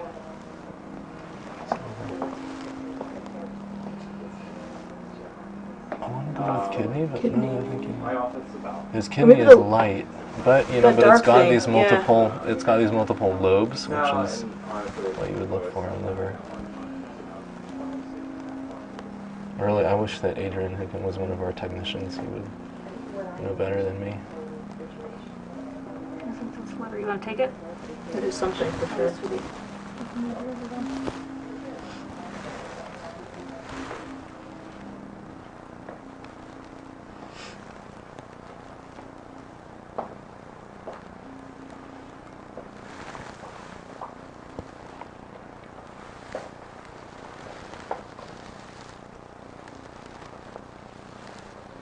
I think you're right, and this is liver, because it's got these multiple lobes. It's not all one. There we go. See, I would call that intact. Would you call that intact? This? Yeah, I mean it doesn't look like what you would use in. Wait a sec. You know what? These two kidneys. lobes. I think these are kidneys because they're with adrenal glands on top. That's what it is. So funny how hard they And then with the renal tubes coming off to connect to everything else. Yeah, that makes sense. So would you call that intact? These are intact Yeah, kidneys, okay. yes. If somebody needed... Because if I looked at that, I'd be like, that's good to go. Oh, yeah. That's like 21. Yeah. 5 stars. Yeah, you could start a neural cell culture from this neural tissue right here. Like, would someone want that? This? Yeah. Any Yeah, of this? yeah. Oh, yeah. Yeah, someone would definitely... This So even at is 11 definitely... weeks, even though it's really early, because I know that's when we talked about This is second time. neural Mhm. tissue that people could take and look, and you see how it's still connected through the spinal cord back there. If you We even just pull send it that all close back. together, and they pick it out? Or You could actually, yeah. Yeah, some people prefer that actually because it They keeps can it do a it little more themselves. protected. Yeah, this I'm really curious if this might be thymus or if this is neural. I could tell you, I've never seen thymus, although I might have seen it and always called it something else. Who knows? Yeah, I don't think I've ever intentionally been like, oh, that is the That's the thymus. thymus. Yeah, Yeah. thymus. Especially since it's overlooked in the adult world of medicine. Everybody felt it. Yeah, I mean that's Yeah, that's yeah. yeah. That's what because adult thymus is pretty much good for nothing. Right. But fetal, neonatal, and otherwise young thymus. So yeah, that would be it. If any of this was, but no one ever wants hands or legs or anything like that. Sometimes. Oh really? Although, I mean, probably from larger gestations though, because sometimes they just want, they just want muscle or they want bone marrow from like the long bones, and that would just, I mean, this is very tiny. Right. It would be difficult to try to extract bone marrow from this. You would want something, a little bigger. It's easier to get in there.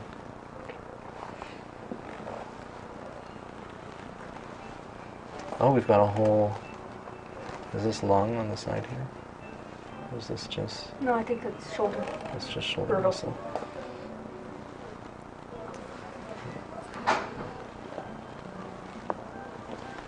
Is this part of the...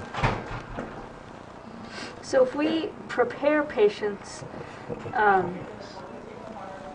don't This know is what this is part of part of the pelvis right here, is it not? Yes. I don't know what that is. So if we prepare patients with meso and/or laminaria, is that considered exposing? No, Okay. not at all. So they're okay with that. Yeah.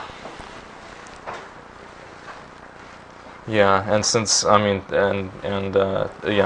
concerns about this sterility, in terms of some research will request, HIV free sometimes they want tissue that does have HIV, depending on the study. Do you guys use colon? Actually, yes, there are. Yeah, sometimes people are requesting colon or rectum. And is also, believe it or not, used for HIV studies in skid mice. Oh, okay. And yeah, grafted in and then testing, penetration of the virus in different tissues. Cool.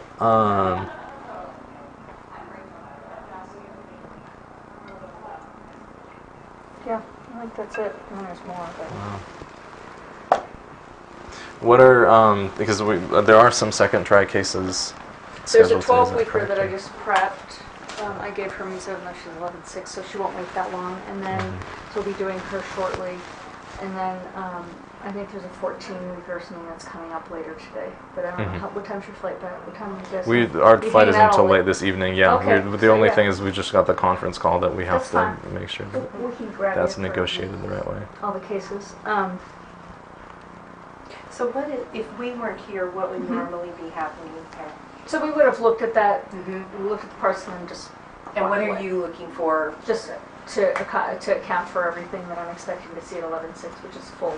And are you doing that or someone else is doing that? Either way, like if I have a resident, she's training here from Seattle, so I make them do it. And about how long would that take if we weren't here? A minute. Okay. She just floats it, looks at it, lets me know when it's ready. I come and eyeball it. So very fast. Yeah, Okay. yeah. But sometimes with the residents, I tell them to poke around in it because I'm like, well, it's the one time your embryology will come full circle. Find all the part, I'm like, see what you can see, especially with the 13, 14, 15 weekers. I think it's actually a little amazing. It'll be like, here's your heart. We've seen kidneys and adrenals. Sometimes there's things we're like, I don't know what that is, but it's a part, I don't know if that's lungs or if it's brain because it's like white and Yeah. spongy. Yeah. I don't really know what. And they come in pairs, right? So Yeah, most things come in pairs. It's So like- we're always like, I don't know what that is, but so sometimes I let them dig around a little bit while we fill out paperwork and that. And so it's just about a 10-minute turnaround time to the next procedure till we're called out. So if you were here, you could. Oh, interesting. So our tech would have about 10 minutes between cases, is what 10 you're to saying. 20, so- I mean, because we'd be 10 to doing the 20. next procedure. And, if we got sort of more pie plates and kind of did a little bit of logistics, like we could Yeah. take that over here and work on it because we just need the backlighting, or we get another backlight box and another thing over here so you could work over here and we wouldn't really be in the way. And we could just keep processing. Yeah. Because we normally have 2 pie plates, so we normally have at least 2 for 2 POCs going at the same time. We just started, so. I think Does that make sense? comfortably 3 could be happening if. It's Especially because, I would walk out of here, right? And Yeah. all the nurses, everyone would be over there. Yeah. So yeah, it's kind Okay. of how we run things. And we just actually rinse that, and then there's a little container down there where we put all of the POC for the day.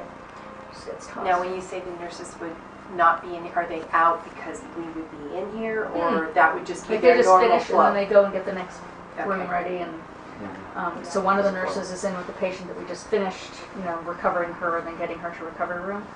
And then the next nurse would be getting the next patient ready. So they just everyone just kind of floats in and out. Okay. No one hangs out in the dirty world. So, Which is good. yes, And at the most, we might have some, like a frontline staff person who'd be over here doing dishes, and just cleaning the dirty instruments. But and they would just be like, "Tell me when you're done, and I'll toss it." So That's another important piece of coordination to make sure that nobody tosses the specimen before. once we have the system, Done I with think it. we Yeah. can figure it out. Yeah. This is where the instruments are normally sterilized over here? This is where they're cleaned, Oh, where they're and cleaned. then they're packaged, and then our clean lab and the sterilizers up. Oh, got it. So once they get into packs that are And so this is everything that was used in the... yes. So there was a lot of mechanical dilation for this one, just with the, no miso or lambs or anything, just, wow. And so how many dilators do you go through for that one procedure? There's 1, 2, Well, 3, she went all the 4. way up to, so she starts at the smallest because she's a Uh-huh. resident. Oh. And then goes all the way to 33. Uh-huh. So, so she'd use 13, 17, 21, 25, 29, so 6. But you would only use I probably only use 3. 3. But she's got, I mean, I used to use 6, you know, Yeah. it's part of the training thing, so she's got to use them all. She Got has it. to, or she just... Well, she should, because she has to get a feel for Yes. resistance, and then when it gets easier, you know, it comes with time, so. Let me I'm going to send Adrian a picture of that mystery organ there because I think that might be thymus.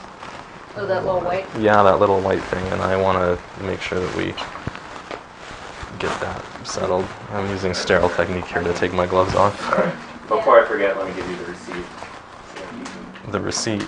Oh, the receipt for the Panera. I was I gonna- got it. So that you can properly account for. I know.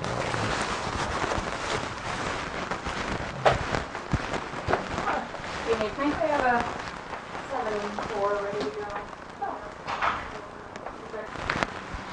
So what's a typical day look like for you, For me, before we come in and invade your world?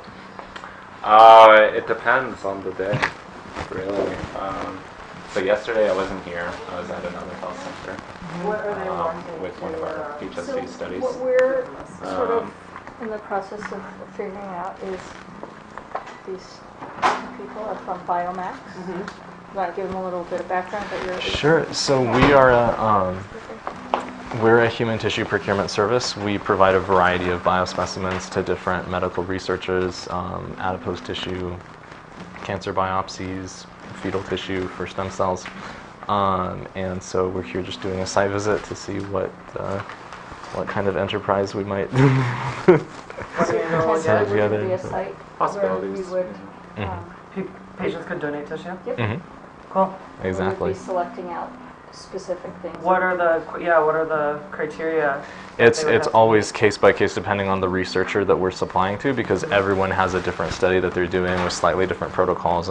So some people We even would know ahead of time. oh exactly of course that's where there's lots of coordination between the procurement agency and the provider and the client because we would send our tech in or if we contract with somebody here to be the technician. We would provide a list ahead of time of for that week or that day even what our clients are what the current outstanding requests are, and so that includes the actual organ or tissue type, the gestational age range requested, any inclusion or exclusion criteria like Okay.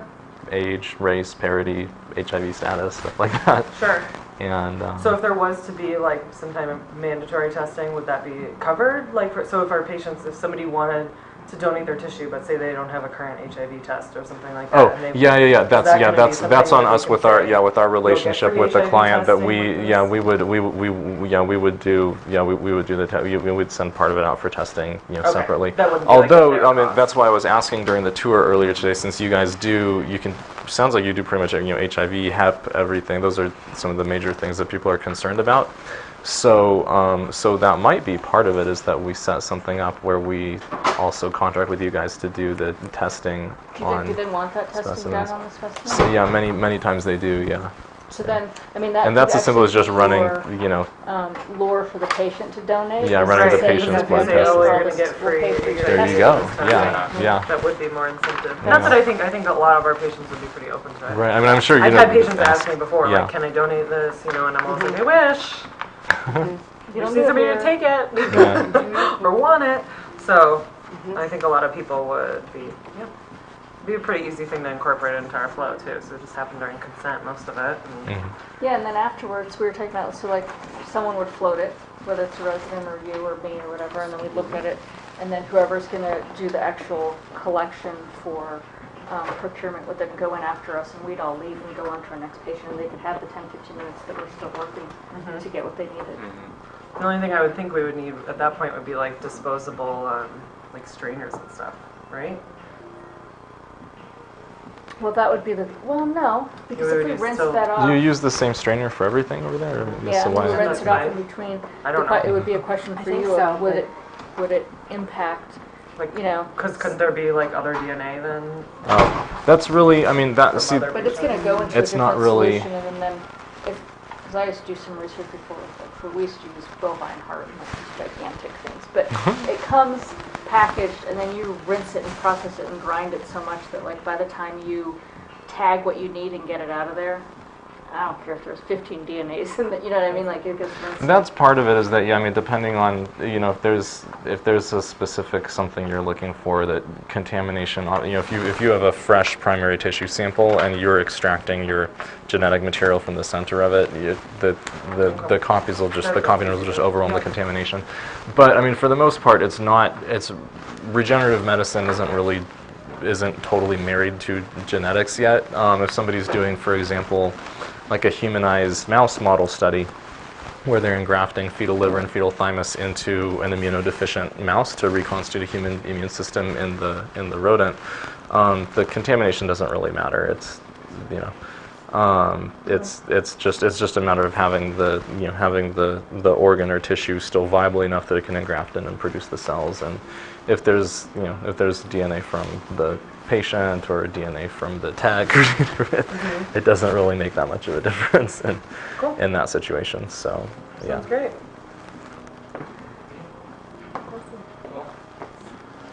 Well, you can either. What time are we at right now? It's only 12:30. I think we're good. So, I don't know if you want to go back to hanging out in that room, or if you want to just hang out back here. Yeah, I'm happy to hang out in the path lab, and this is what I came for. So. Yeah. The So- one thing that I wanted to talk to Savita about, I don't know Mhm. whether she'd need a hangout time or she's going to be. She's going to Constant, be, yeah, so- pretty much until In and out, end in and of out. the day.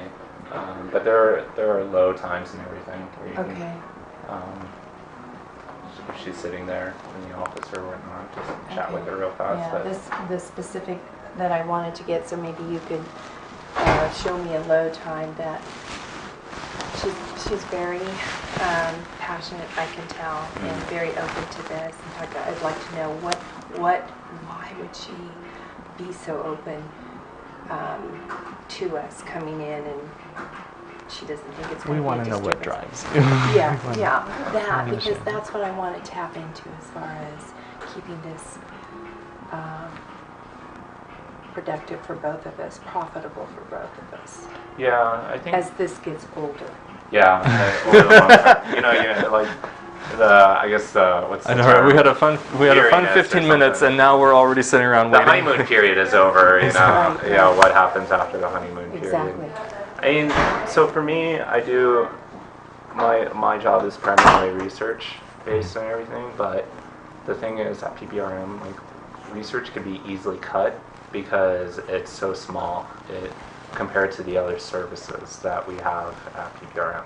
So what really keeps research around is Savita. She definitely is a champion and really passionate about keeping it around and helping. She knows the benefits that there is for patients, but also from PPRM and everything. And I think that's also reflective in this, like Biomax and PPRM too, is that she understands, there are patients who do come in and say, can I do something with this medical research or Right, whatnot? just like this young lady was. Yeah. And so she sees that, and then she's also been on the research side and knows what it can be to get specimens and everything. So I think that's really I know when we first discussed about it, we didn't talk about financials or what is this, could this go wrong or something. We really focused on the benefits of it as a whole and everything. So I think maybe that's my third person take of how Yeah. she views it. Yeah. She might have a different response, but I definitely feel that way and everything. And she's very supportive of medical research and everything. I mean, like our department, 4 people total in all of PPRM. And I oversee all research in PPRM and all of affiliates and everything. So it's something that could be easily cut from a budget-wise perspective, thinking about from numbers and perspectives, but it's definitely something that she pushes to keep around in senior leadership too. Yeah. And everything. Yeah, Okay. that's good. So yeah. That's really good. So I have to get back to, I'm about to see a patient. Are we okay Oh. to just stay right here? You're okay right here. I can come back and check in. If not, you can always go back to the consent room. or what? Yeah. You're number 8. Yeah, definitely. No, come stop by or something so we can kind of Definitely. be looking at the specimens and seeing the kind of feeling out how Yeah, this would seeing work what- if we train you to do that and if Definitely. that's like Definitely. Yeah. So, but I'll be back. excellent. Okay. Thanks. If I take back one of those trays, Oh, that's a small one. this is only 7 weeks. Do you ever see anything at 7 weeks? Or Just a sack. just a sack? Oh, this was one that was done manual. Yeah. Can I dump it back in here, or do you just want to? Yeah, we're not keeping it. No, this was, this today was just orientation. And this is good too because we can see how you normally dispose of them. Looks like a trash can, I guess.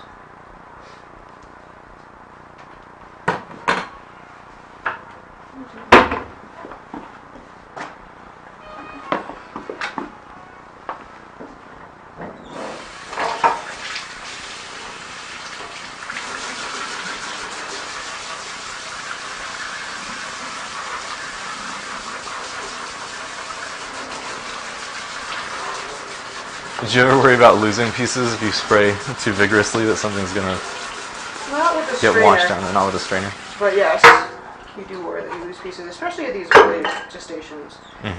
Especially like at 5 weeks, the sac can be the size of like your pinky finger. And then as you understand, if you can't find the sac, then you can't prove that you did the procedure in completion, and it's just a big mess.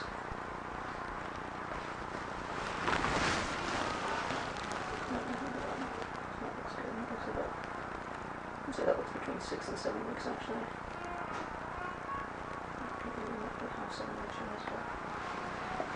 And then so yeah, we just do this, I think. Because on my 5th day, so this is what I've seen people do.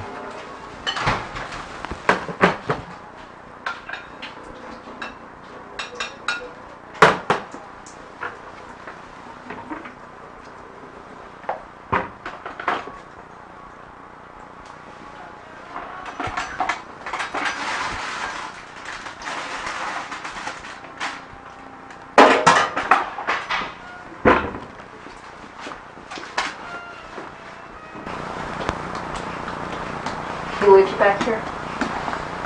Yeah, Jared said he had a patient to go see, so. No.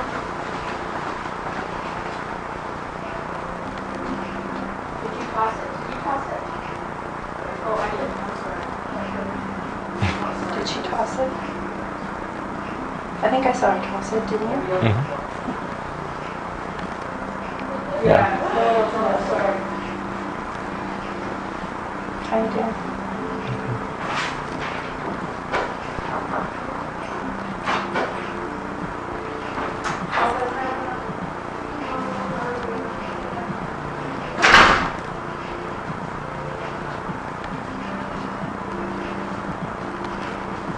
So our next couple of procedures are all 7 and 5 weeks. I don't know if you guys want to go back and Oh, wow. how you doing? Yeah, so is I'll there, get you when we do the 12-week. Okay, Probably be that another sounds half good. hour or so. and then is there anything later than that 12-week today? or- Probably, I don't know what the rest of the schedule is. Oh, They yeah. don't just give me just, they have Oh, to do interesting, they ultrasound, just give you, 'cause like- A lot of times they don't. they Oh, think because they're you don't know 7 the weeks. final until they do the ultrasound. Okay, yeah. Yeah, we'll go. Yeah, we can go hang out there I and. can show you guys and, where people get lost. it's a big place.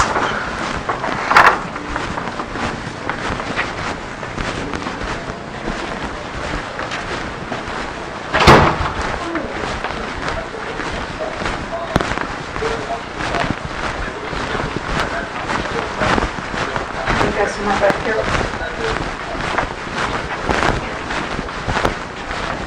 So yeah, I think this is where we were before. Did you leave anything in here? Is it just me? Just.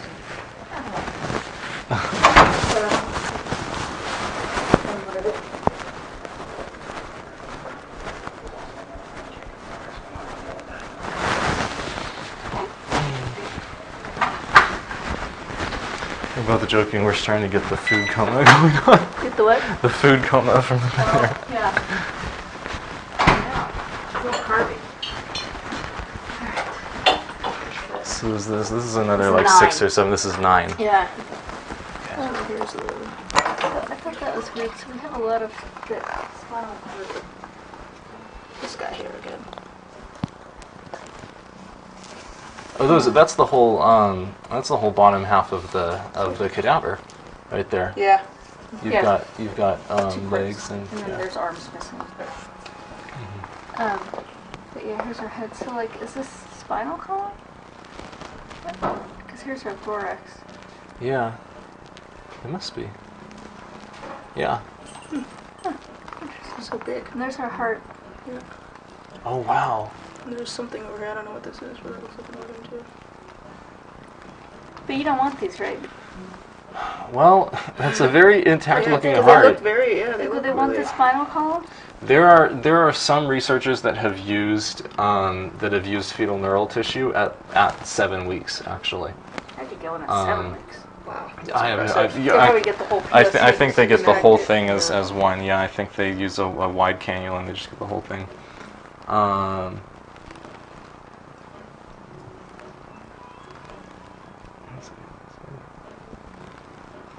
Yeah, most of the cardiac requests are for later second try because of the bigger. well, it's bigger and also they're going for like certain ventricles, I guess. And they want like specific ventricles and it needs to be differentiated enough to have those. So, is this just case number 3 or has there been a couple of these? No, this is 5. I mean, we did some This is 7s 5. and a 5. Oh, The 5 with Bruce and that. I think the Yeah. patient wanted to see it.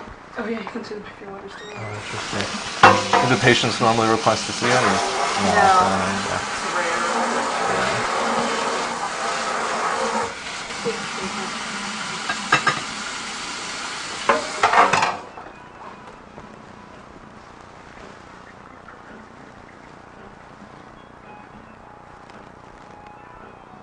Oh, you're right. There's one. So, like, here's a little bit of cord, but that's too young for them, for anyone to use.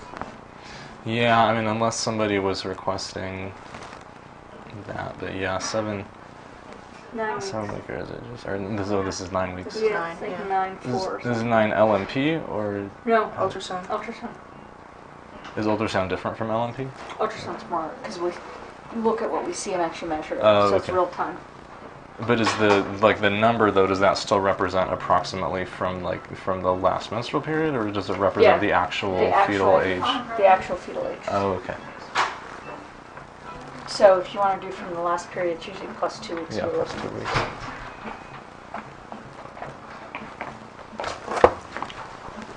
Good signs or?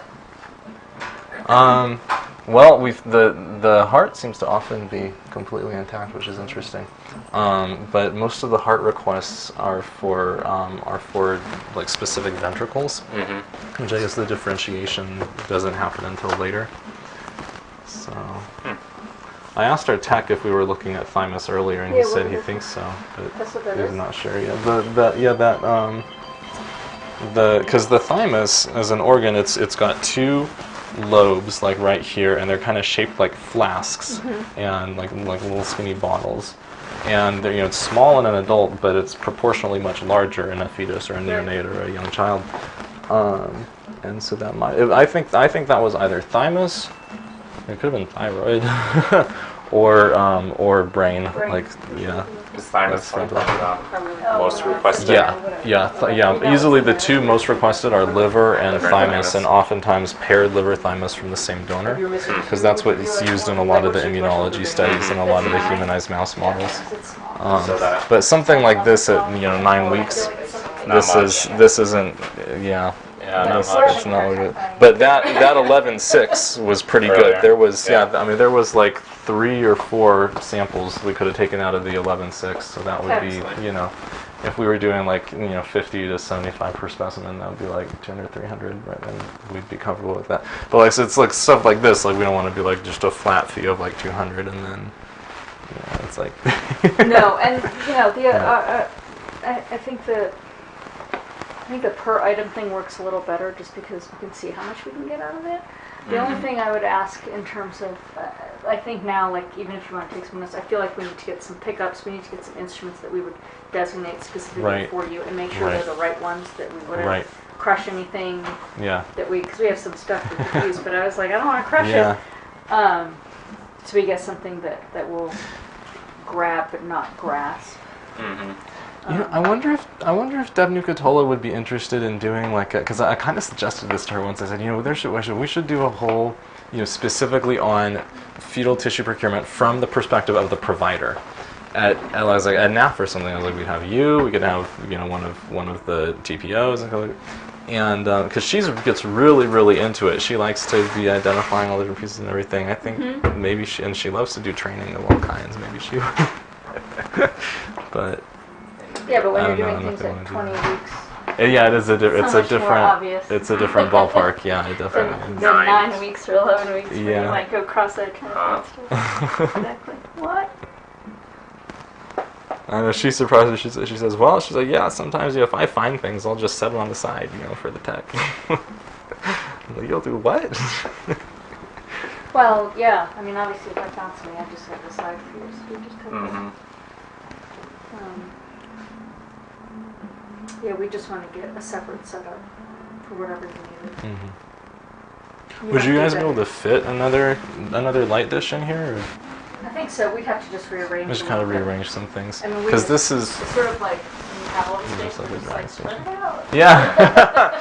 Oh, I think we could know. probably put something here because this stuff doesn't really need to be here. Yeah. And that way you could just have a single light box and then put all of your little containers for stuff in here. Yeah, They ready need to to be go. labeled. You mean like the instruments? No, that contain like the stuff with the Like specimens. the specimen tubes. There would be we'd have to have like special labels for, you know, with like a specimen code or something, a specimen What if we had specimen something number like and that thymus/brain that we're like, we're not quite sure what it is, you wouldn't use that then? Because unless you can identify. Oh yeah, we'd have to know what it was. We can't like We could send just be something like, off and be potential like thymus? find it potential thymus. I mean, I only, you know. Let us know what it is. I don't do procurement. You know, I'd received plenty of liver and thymus, you know, back in the day at school and used it, but that was already pre-processed and everything.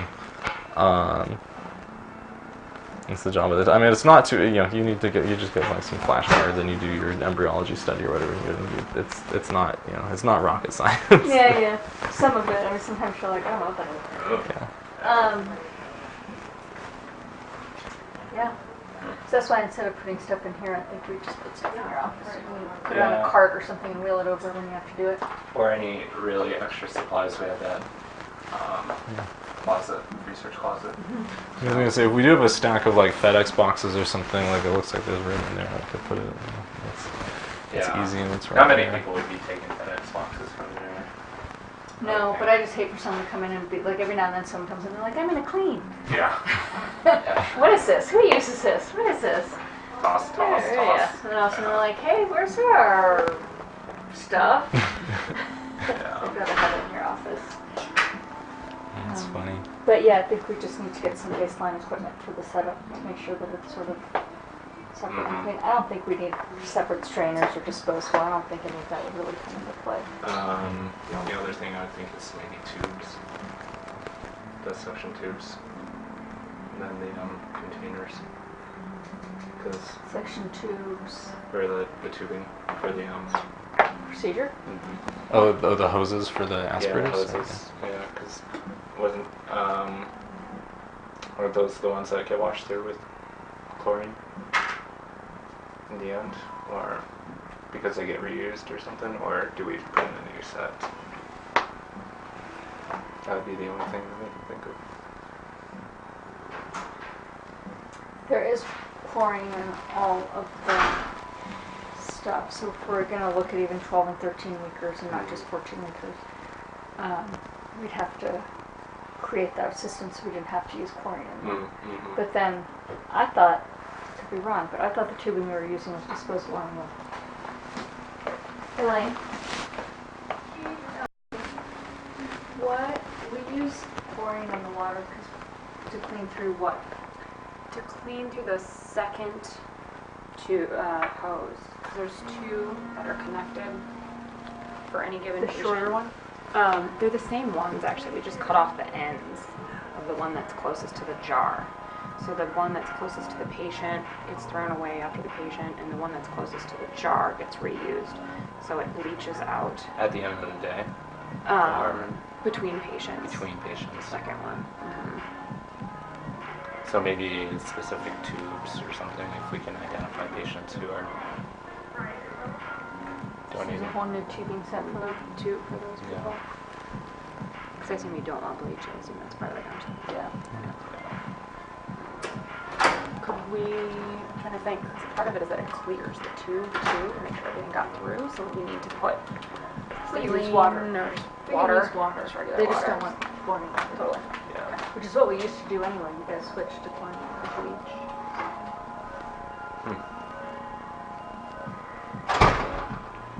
Something that could be worked out. Yeah, I think that's an easy thing. So Yeah. we didn't used to do it before. No.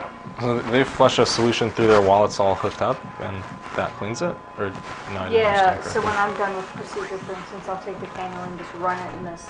They have a little container thing that you step on that has fluid in it. Mhm. And they used to have just water, and then more recently started putting bleach into the water,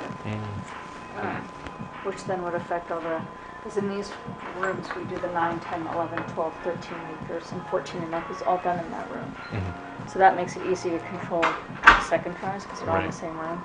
But then these ones would get the other ones, because it would only affect these if someone were saying they want 9 weeks or 10 weeks or Right. 11 weeks.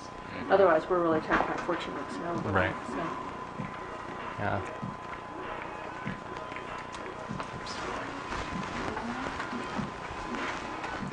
Do you have an updated list of the next couple of cases? Is there beyond 12 I can weeks? go walk it up. Hey, I was thinking, JR, if you wanted to sit and you guys sit down and kind of think through all the stuff that you would need. So we have like a list. I don't know if you have a list that you're like, Yeah. hey, if you're going to Yeah, do this, here's what you definitely. need. Yeah. If you have something we can start with, so you guys can sit down and Work it through. just give us an idea. Yeah. Definitely. And then I'll come get you guys tomorrow. Excellent. Yeah. There you go. Let me let Susan know where I'm going, just so that we're not like disappearing all over the place. It is kind of a big clinic to get lost. I don't even know where she is now. Where do we? Because I came What back- exam room were we? I think we were in like counseling room 6 or education room 6. Oh, education. It was number yeah. 6. Yeah. Yeah. That's where I was going to go back.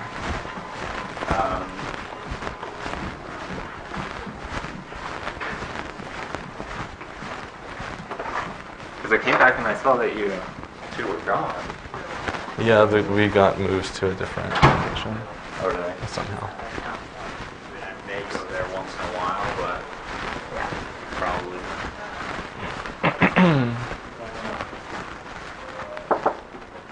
That's 8. Oh, no. We were 6. We were down over here.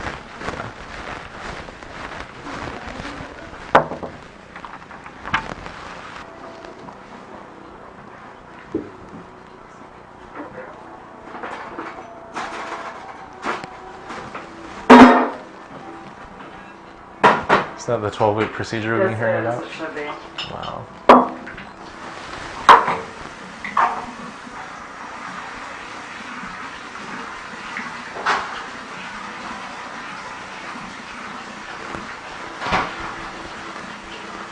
What was it? 9.4 when I tested it again. Okay, you can ask Savita. Is she back there? No, it's here. See how much it changes? Isn't that weird? It's You're so like, weird. well, yeah. It really makes you think that stuff's reliable.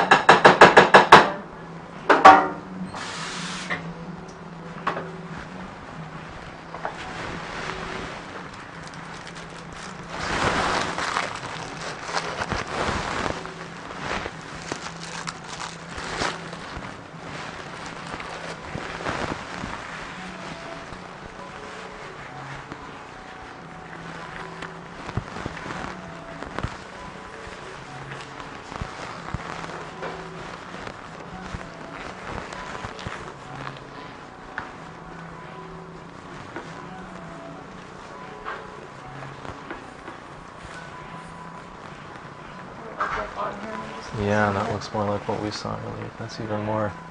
Look, see, it's not even all split up like it was before. That's holding together a lot better. So fast. Ah, it's 'cause it's the 12-week. Everyone wants to know. Is it twins? Oh, I don't know. I don't think so. You've been looking There's for no- twins there's not. all day. This was the one that there might have been another sack. This Yeah. could be more sack. Yeah. For sure. I'd say it's 12. Yeah. Because it could just be a part of it. Yeah. Get maculated. So 1, 2, 3. As a young trainee, my blood pressure goes up anytime that I can't find them all right away. Oh. I'm like, where is that? I found it in there. Oh, the other one? Yeah. Oh, great. Thank you. And with the other leg. Yeah, that's what she started talking about. That's what I was saying. I don't know what it is. Stressing me out. But if she said she saw it, oh yeah, there it is. There's a little foot. Oh, it's just. Oh, look, there's another heart. Completely perfect. And what's that? Intestines, eyeball.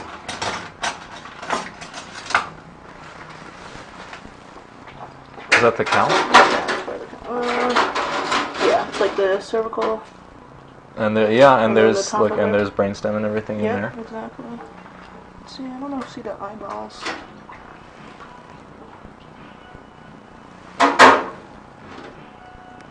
That looks like an organ of some sort, but I don't know what it is. Mhm. Maybe, no, that's not. That's just a sigil.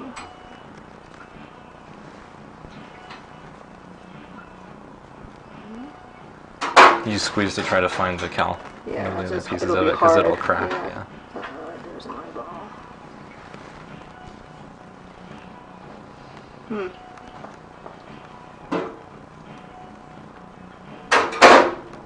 Not enough of the cow bear, given how. I should talk to Dr. Ginde and see if she's comfortable with this. What do you think of the size of the cow bear? It looks like we don't have the whole thing in here. Oh, I think we do. Yeah? I think it's just somewhere in here. So it's not this part, or is it just the back part? Sure, but then there's that part right there too. That's the front, and then I saw eyeball. There's one eyeball. One eyeball. Is this true? We have eyeballs in the front part of it too. Yeah, I thought I saw two. Oh, there's a second eyeball. No, that's a claw. Yeah, this one. Okay, that's a claw.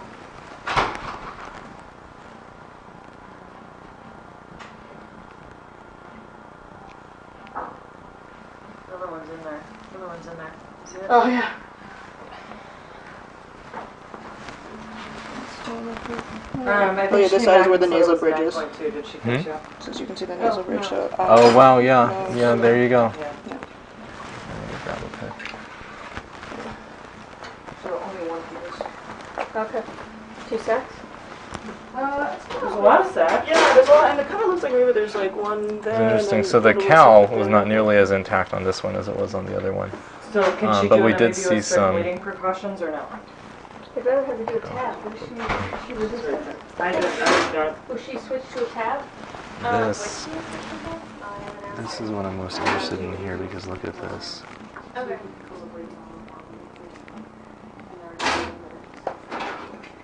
She doesn't have a ride with her, so I mean. Yeah. I'll Just tell her definitely to ask switch. her. Okay.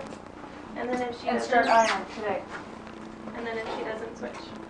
And she'll have to wait This 2 is stuff weeks in here to that start could be iron used. tablets and how far she? I think. Oh, yeah. I think this is liver in here. She can come back a day she has a ride too. We don't need to force her. She has a ride. Oh, I thought you said she doesn't have a ride. Yeah. We don't need to force her. It's just, it's hard to know for hemoglobin to come back up. So, What's your threshold? 10. Yeah. And there's a kidney with the. Is that better? Yeah, Is there a liver in there? I think this is liver. Or maybe this is diaphragm. Do you want me to get a ring forceps or something so you can pull that out? Do you have like a little one that would? I don't have a little one, I have a big one, but we can pull a leg or, you know what I mean? We can, Oh, and just kind of dangle it. yeah. Yeah, why not?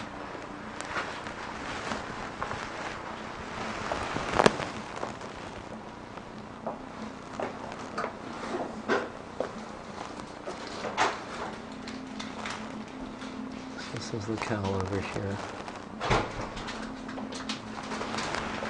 So to see his Do you want No. SARS? Yeah, but I can't find our clause. There's like a one-liner in there. Yeah, but I don't know if it's in this or in the G15 maybe. Or...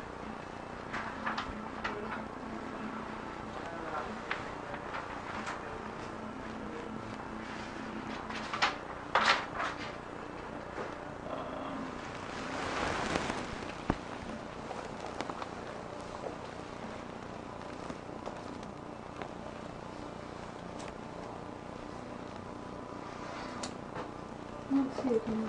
Yeah.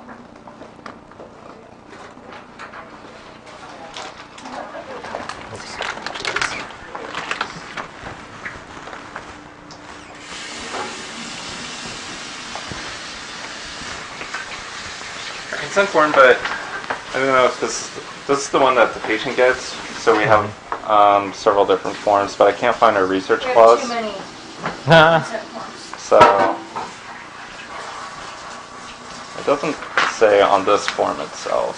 So I'll have to look for another form that we have, whether it's in one of the education forms that we give out to the patient or whatnot. No, it's something that they sign that stays in the chart. I'll go check. You know what I was noticing is I think the other variable, apart from just how intact the specimen comes out from during the procedure, is also when you're washing everything off in the sinks. You can either be more or less gentle in the way you do that, and things might get kind of because I'm just looking at this this thoracic cavity here. I'll bet there was a lot of stuff in there until it got blasted into the water. Oh, yeah. And then. I don't know.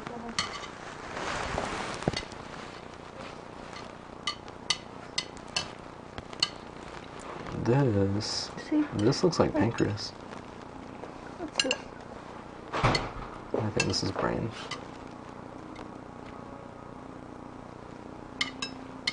I find this very interesting. Yeah.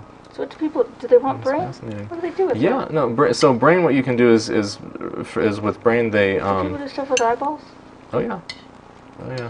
Although eyeballs, they generally want more developed than this. Eyeballs, you get the retinal pigment epithelium from the back of them, and you culture those out into into big cell cultures, and you get all kinds of real interesting stuff you can do with that. Is that the heart that we found earlier? No. What is that? No. It's too soft, right? No. Yeah, we saw the heart earlier. It was very Heart-shaped. yeah. The heart is surprisingly consistent across all the gestation zones. Like, what's this? Did I get it? Yeah. I don't have a very good. This is too big. Are those forceps that actually be used in a procedure? Yeah. In a D&E later? Yeah. Are those a Hearn or a Bureau? No, or they're just rings. Just the rings. I can't even find anything smaller, but I don't think I'm looking in the right place. Yeah.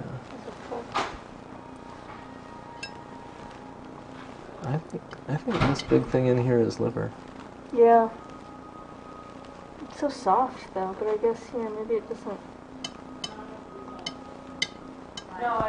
It's definitely not like an older liver. It's not doing all the same functions.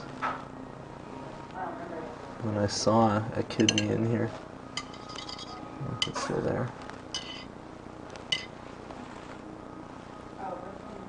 And the cow, there was first there was brain in here. Blasted out. They got blasted out with the water. Well, a lot of times, especially with the second tries, is we won't even put water because it's so big. You can just put your hand in there and pick out Right, the and parts. just pick it up. So I don't think they would be as war torn. Yeah, war torn. Oh dear.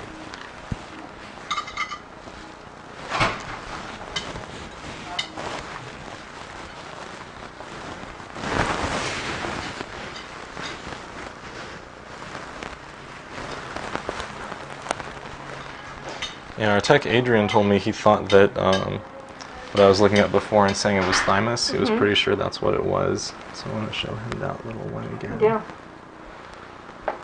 This little thing? Yeah. I'm gonna clean it off. That one. So that, I think that is, This definitely looks like brain. I think that's brain. I think this is pancreas. Oh. Because the pancreas Because of has, the it has shape? these, yeah, it's got this kind of long horn shape where it's got like, they call it the head and the tail of the pancreas. Yep. And then there's ducts running through it. And if you look closely, it looks like, this is maybe half of it, and there would have been, well, if you look closely Yeah, there's some this. lines through there.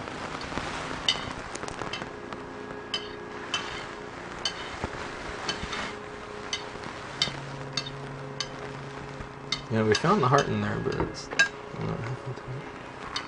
But yeah, I'll bet, because you look at this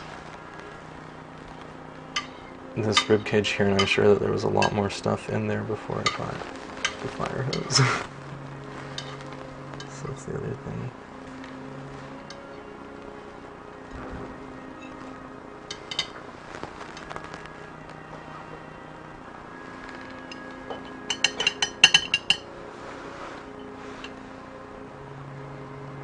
That was part of this.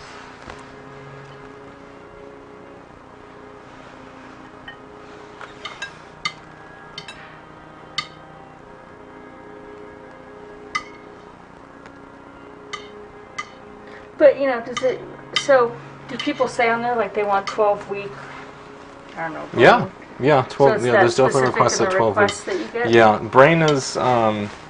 Brain again is a later, typically a later gestation. But I've read plenty of research studies where they were growing neural progenitor cultures out of like 7-week brain. Well, I just wonder if we'd know ahead of time, like if we had a 12-weeker, that we'd be like, okay, well, our goal is to get. Absolutely, 12-week, no, absolutely, yeah, that's right? what So we're, we yeah, can like take the cal out if Yeah. they were going to spray, if they were going to hose it. exactly, We could try to get exactly, the cal out first. exactly. So, Yeah, we were talking with JR just 20 minutes ago about one of probably the major logistical things is he and I would try to set up a kind of system where we can know what you guys are expecting in terms of procedure volume and gestation stuff, and also we're then feeding back to you what the requests are coming in terms of the different parts and the gestational ages and any exclusion or inclusion criteria, and then we're able to work to match those up ahead of time so that yeah, I think that would be fairly easy, especially with email and text and everything. yeah. If we could, say we have these patients today, and then we could Right. text back to this criteria, and Yeah. we have enough lead time because of our prepping Yeah. and everything to really get everything done. Exactly, yeah. I can't find that heart on the way. Unless it came over Pretty here. visible. I know, can't find it. It's It's probably, usually obvious. it's probably buried underneath some decidua here or something. Yeah.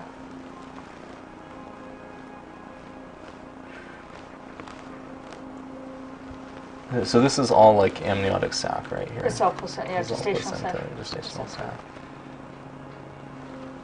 But no one wants that one. No, some people want it. It's really So people are you will guys- ask for like the craziest things. So are you guys like at a clearinghouse where people like say, I want this and I want this, and you can say, oh, I can get you that, or do they come to That's- specific, like they'll come to you and say, hey, can you get me this? Yeah, exactly. That's It's the- always specific. Yeah, researchers. specific Yeah, contracting. researchers request very specific things. Well, we talked to JR and we It's- said if we could get a list, an email, a list to you, a starting point for compensation. But I told him that's just to give you a ballpark figure. You fill in what now that you've been through this and seen this, have a better idea of. Yeah, no, that'd be great for the ballpark stuff, and Mhm. I think that we just might need to, like I was telling him, and maybe when we were talking before, I think some more instruments, like we need a better instrument that'll do. And now seeing the instruments being cleaned, I had envisioned, we could probably set up 2 or 3. I think that the honeymoon would be over very quickly. No, we just do one over here. But I think that's fine, because we're not going to have that many, because, we don't do that many a day. Right. Yeah, that's what I was thinking. Is that based on what we've seen of the flow today, it doesn't seem like there would be a It's little need to quieter than have. usual, but Yeah. Is this? Do you feel like today was typical, or it's not No, more? it's pretty quiet. It's pretty quiet. Yeah. Yeah. Yeah, I don't but know I. if anyone that was here that was over 14 left. I don't know if it's in privacy practices, but it's not in this one either. Maybe they took it out. Maybe because the June 2014, that was the last revision, and so my guess is it was included in the CSU when we were doing CSU primarily. And then June 2014, They which took it obviously, yeah. But it's not in any of that, unless it's in the specific privacy practices.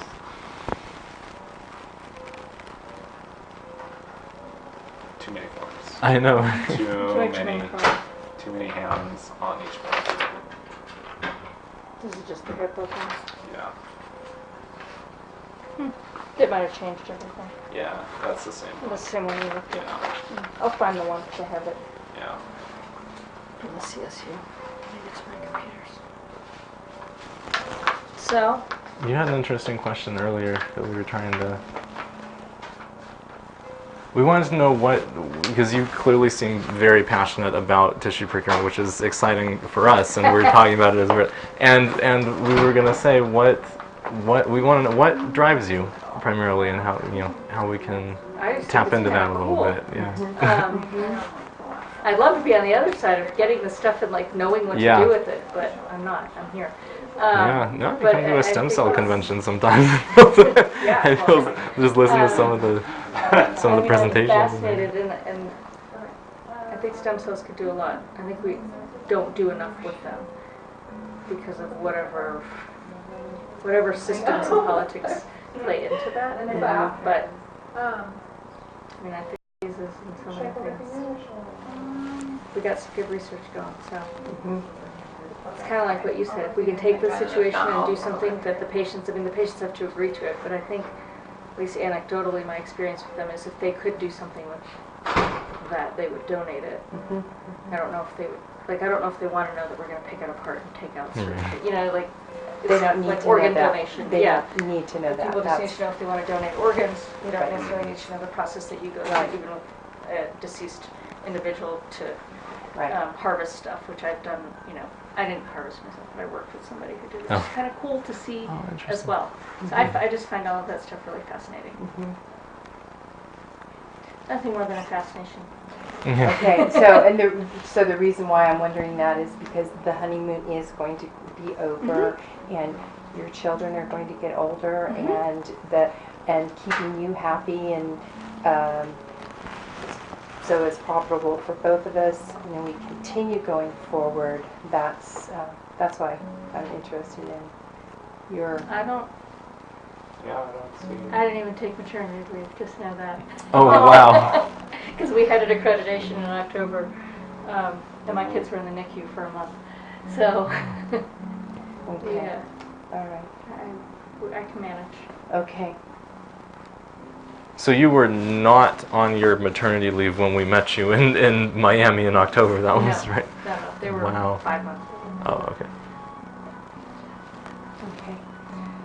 All right. Thank you so much. Yeah. No, I mean, as long as we get the systems in place and we can meet the needs and everything's working out fine, then, I think it could be a good collaboration moving forward. I think that we can get the specimen that you need. I think we'd both love to come out and see someone who has it up and running so we can really see, their system. Because I think we're into, efficiency. We want to, get it down so it's, here, then we have everything. And I was telling him, I was like, you can make a little cart he keeps in his office that when there's a specimen, he can bring it over. Just wheels it out. Wheels it out, does it, and then takes it back so you can package it, process it, refrigerate if something is going to get refrigerated. And So I just want to build the efficiency, which we can do it once we get up and running, but there's always that fumbling part of wait, what? And we I forgot expect this. that. Yeah. But if we can also see someone else who has the system going, then I think it gives us a head start. A on just, model. Yeah, that's really good. Yeah. Okay. All right. Excellent. Yeah. Well, thank you so much for hosting us and for Thanks for coming making out. it I happen. know it's been a slow day, so I apologize, but I'm actually kind of liking it because I can go ahead and get stuff done. Yeah, you actually can talk. I know. Normally, I'm like, don't talk to me. I'm too busy. Yeah, there are times where I over 30-minute waits just sitting around waiting. Just waiting to grab her for like a quick minute and whatnot. So it's, but yeah, thank you for lunch. Yeah, thanks for Our everything. pleasure. No So problem. I think if either side comes up with questions, it's just email back. Yeah, Yes. and we were talking about sort of like action items in terms of like next steps and what gestation is that? 10. And You want to see it? yeah, we'll take a look. You can I download don't need to. I that don't need thing. to. I don't need to pick around again, but we'll just just. Are you going to be at NAP? Yes, we will be at NAF. What is it? I'm excited for that.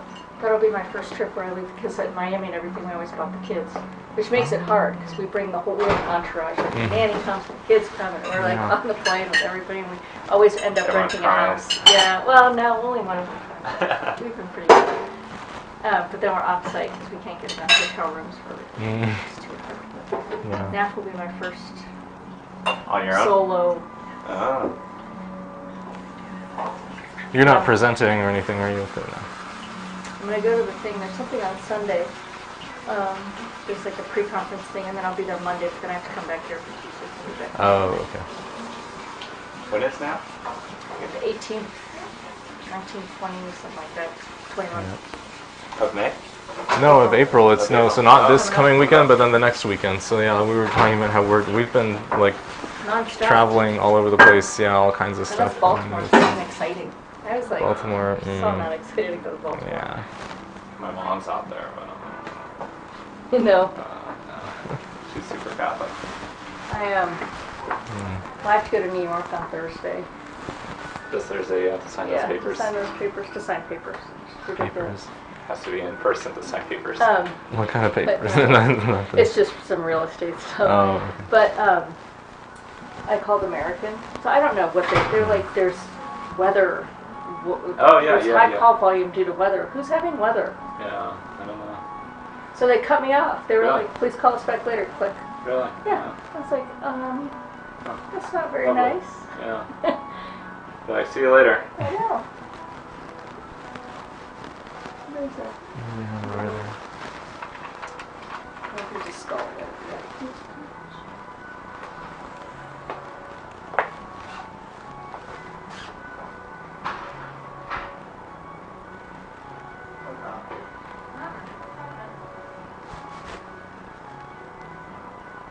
So wait, I mean, somebody else just did that procedure because you were out here talking did. to us, right? Oh, okay.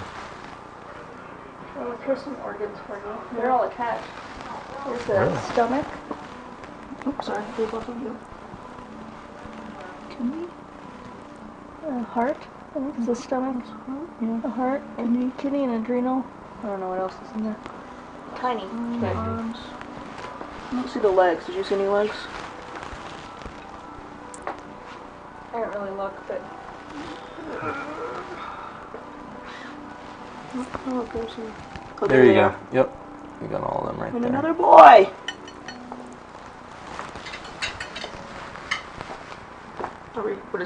Yeah, you can I'll keep that over here and I'll just wash it with the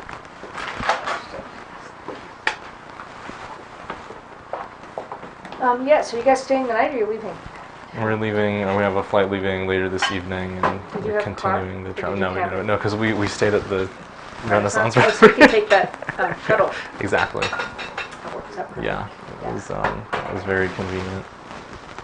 And yeah, so as far as next step action items we talked about, we'll be kind of sending him a sort of I guess an overview of like everything, all the pieces that would be like in terms of equipment. We talked about Yep. equipment, supplies, materials, stuff like that.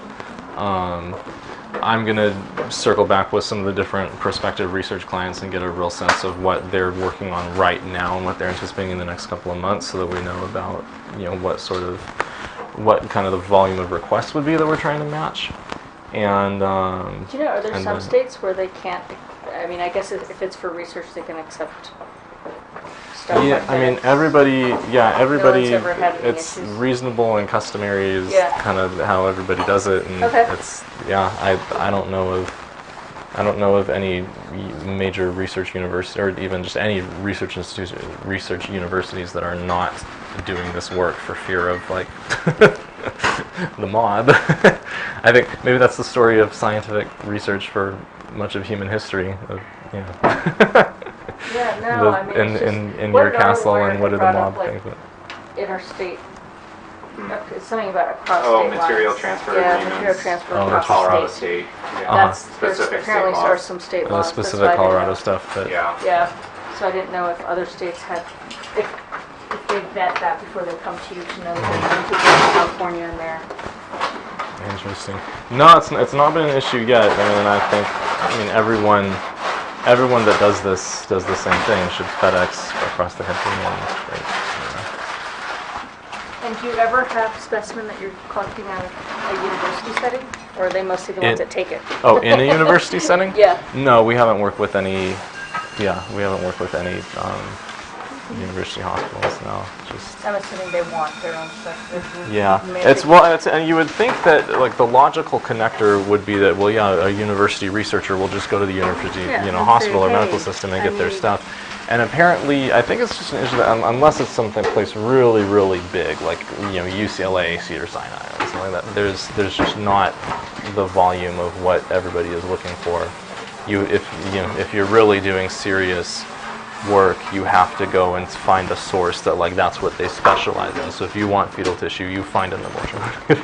if you want adipose tissue, you find a liposuction. I mean, it didn't even occur to me. I guess I never really thought about where people got stem cells. I mean, well, we're also used to. I wasn't like, oh, they must be getting I mean, it's because we're also, all anybody ever heard in public was like embryonic stem cell research, and fetal stem cells just got lost in the mix between the two of those. But they really exist in this sweet spot between the early embryonic cells that just divide and grow uncontrollably and form tumors into problem, and the adult cells that are kind of worn out and don't do much anymore. We all get so worn out. I know, no, but the fetal cells really exist in this sweet spot right between where they've differentiated, like in the laboratory of Mother Nature, just enough, but they're still, early enough that they have all kinds of dynamic regeneration And they potential. could change into something else if you... Right, or it's more like, for example, the liver is where that's where hematopoiesis occurs, which is where the production of all kinds of blood cells. And so if you know that you want to do regenerative medicine work with any kind of blood cell or its derivatives, which is bone marrow, even the whole immune system, all of that, you want a source of hematopoietic progenitor cells that, they can differentiate into 5 or 10 different cell types, and you just start with that and work your way forward. And then if you're doing something with the nervous system, then you start with neural progenitors and you move forward from there. Really So cool. so it's kind of there's a little bit of category specificity, but it's not. But there's certainly multiple lineages that branch out from each of I those saw that 60 nodes. Minutes with the ear on the mouse. Yeah, everybody has. Everybody's seen that. That's one of the first people mentioned, the ear on the mouse. I was Ear on the mouse. It's the most amazing thing. well, not just that, the liver and the thymus and the mouse That and would the be great. I mean, and that's the brain the whole tissue. thing. You could get Yeah. people off of, waiting for organs if you can grow them. Mhm. I mean, how Mhm. fabulous would that be? Mhm. Yeah, the one. So there's a lot of really interesting work being done in that area right now. The issue, the practical issue that comes up, or the technical issue that comes up, is that there's some kind of non-interface just in terms of the volume of blood flow between, say, your lab rat and the blood vessel connections in a fetal kidney or a fetal heart or a fetal liver, and so there's been some work to try to develop some kind of almost like a converter, that's like a sleeve that can attach to the blood vessels in the host animal, and then convert it to the right pressure and dynamics and everything to connect to the implanted fetal organ, so that it continue to get the blood supply and grow and all of that without being overwhelmed by the extra volume of blood. That's like engineering. They'll figure it out. Yeah, it is. Yeah, it's bioengineering. It really is. That's the technical hiccup right now with that. Yeah. So it's all really fascinating. Yeah, These it's are all really my cool. alternative, if I had an alternative lifestyle, I could do all this weird stuff. Another, Yeah. what was that movie that they had where people had different lifelines? Yeah. That'd be another alternative path I could be doing. What was that Gwyneth Paltrow movie? Yeah, hang that sliding doors. Oh, She had like different lives. She'd had this life and then. Anyway, thanks for coming Excellent. out. Thank you so Yeah, much. It was good to see you Great again. to meet you. I'll walk I you guess I'll out. see you. great. Yeah. Thank Yeah, we'll 10 see you days. guys at NAF. Yeah, and we'll be at NAF? be in touch. Okay, I'll see you then. Okay. Go ahead and fill them up right now. Okay. Do y'all want to take any chips or anything, or waters to go? I think I'm Still good. have Are one. you? I'm good. You want to take anything? All right. Do you have all your? How is out? Which way is out? I don't Here, know. let me show you, Yeah, and then I'll show you the shortcut to the Renaissance. Okay. So you don't have to walk all the way around the building. I think we have all our stuff.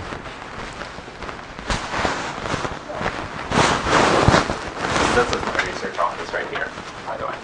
So I definitely have a lot more space. A lot more ability to move cabinets around and everything. And then we have a smaller closet upstairs that only I can get into, that we store. And this boxes is and locked, everything. is Yeah. that right? Yeah, we always close this at night, and only myself and the clinic manager has the key or whatnot. So Okay. yeah. My office is actually larger than Savita's.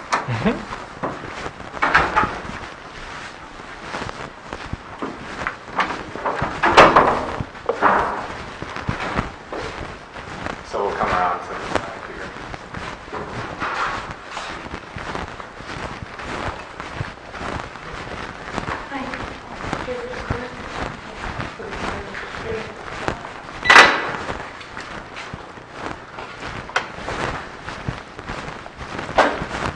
So we'll just go down the stairs here. Oh, is this the corporate office side? Say again? Is this the corporate office side or the administrative side? So it's still on the admin side and everything, Yeah. but this is more like meeting rooms and everything. So if we, a lot of times we'll have different organizations will come over and rent our space, and then it's easy for them because they have easy access to the Renaissance.